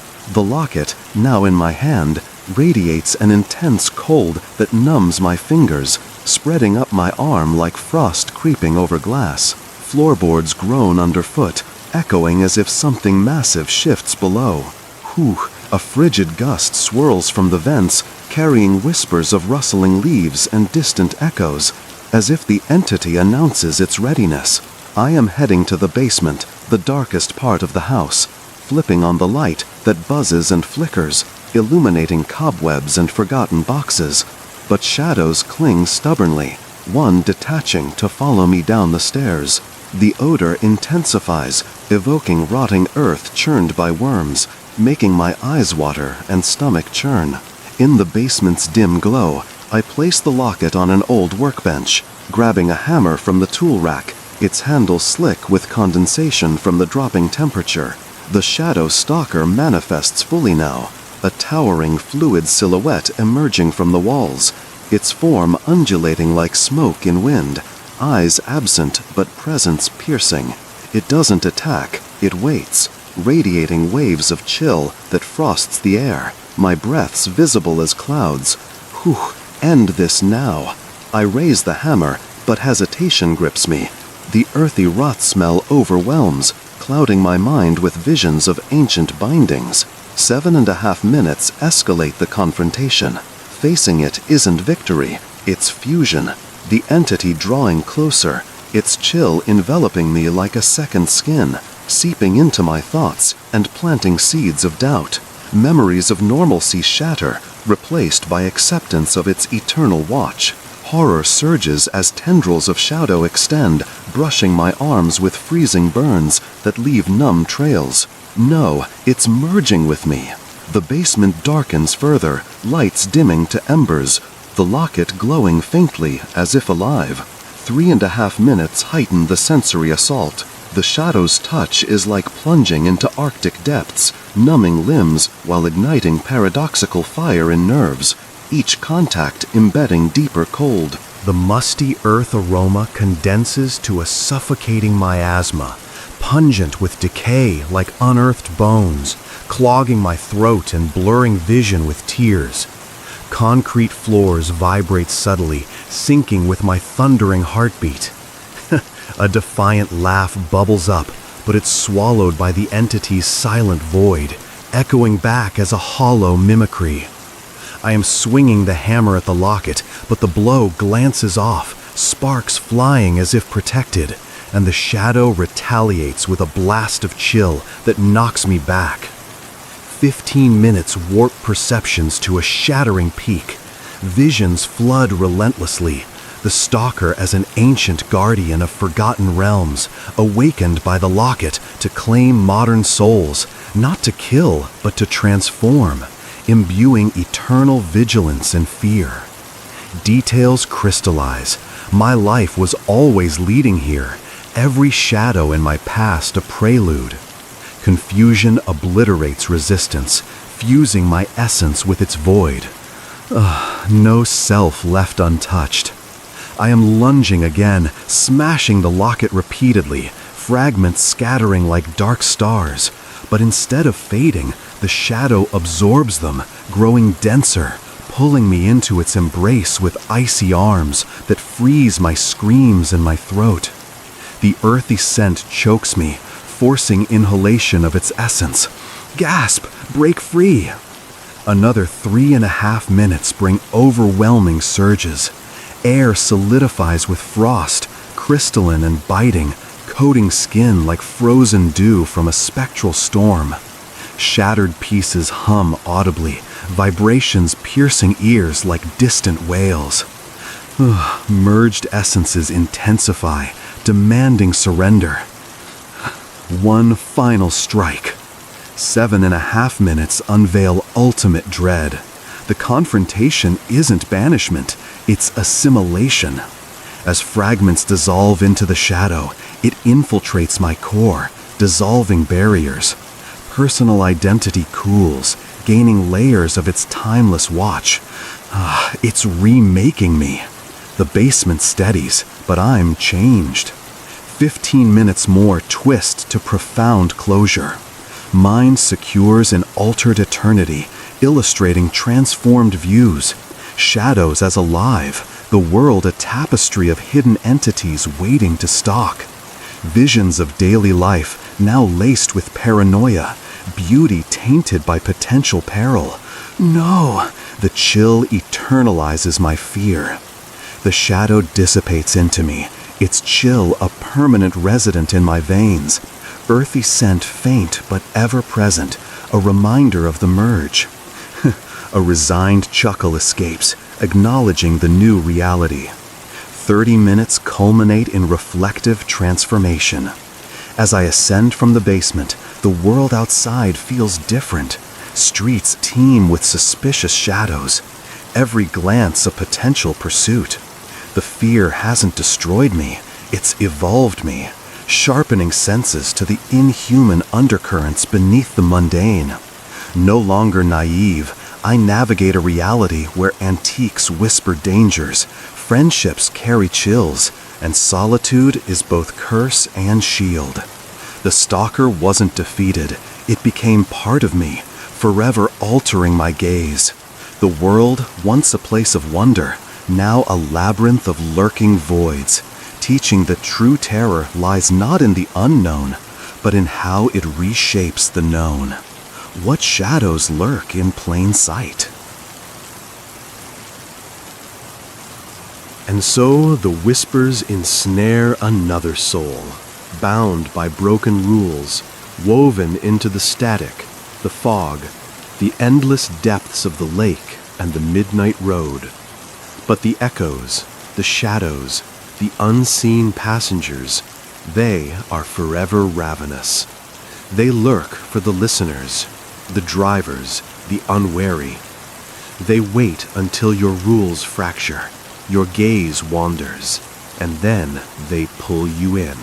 If you hear that distant call, that chilling breath on your neck, you're not alone. Hit like to shatter the silence. Subscribe for more haunting, scary stories for sleep from the abyss. This is American Pulse and Paranormal. Tune in deep or drive into the unknown.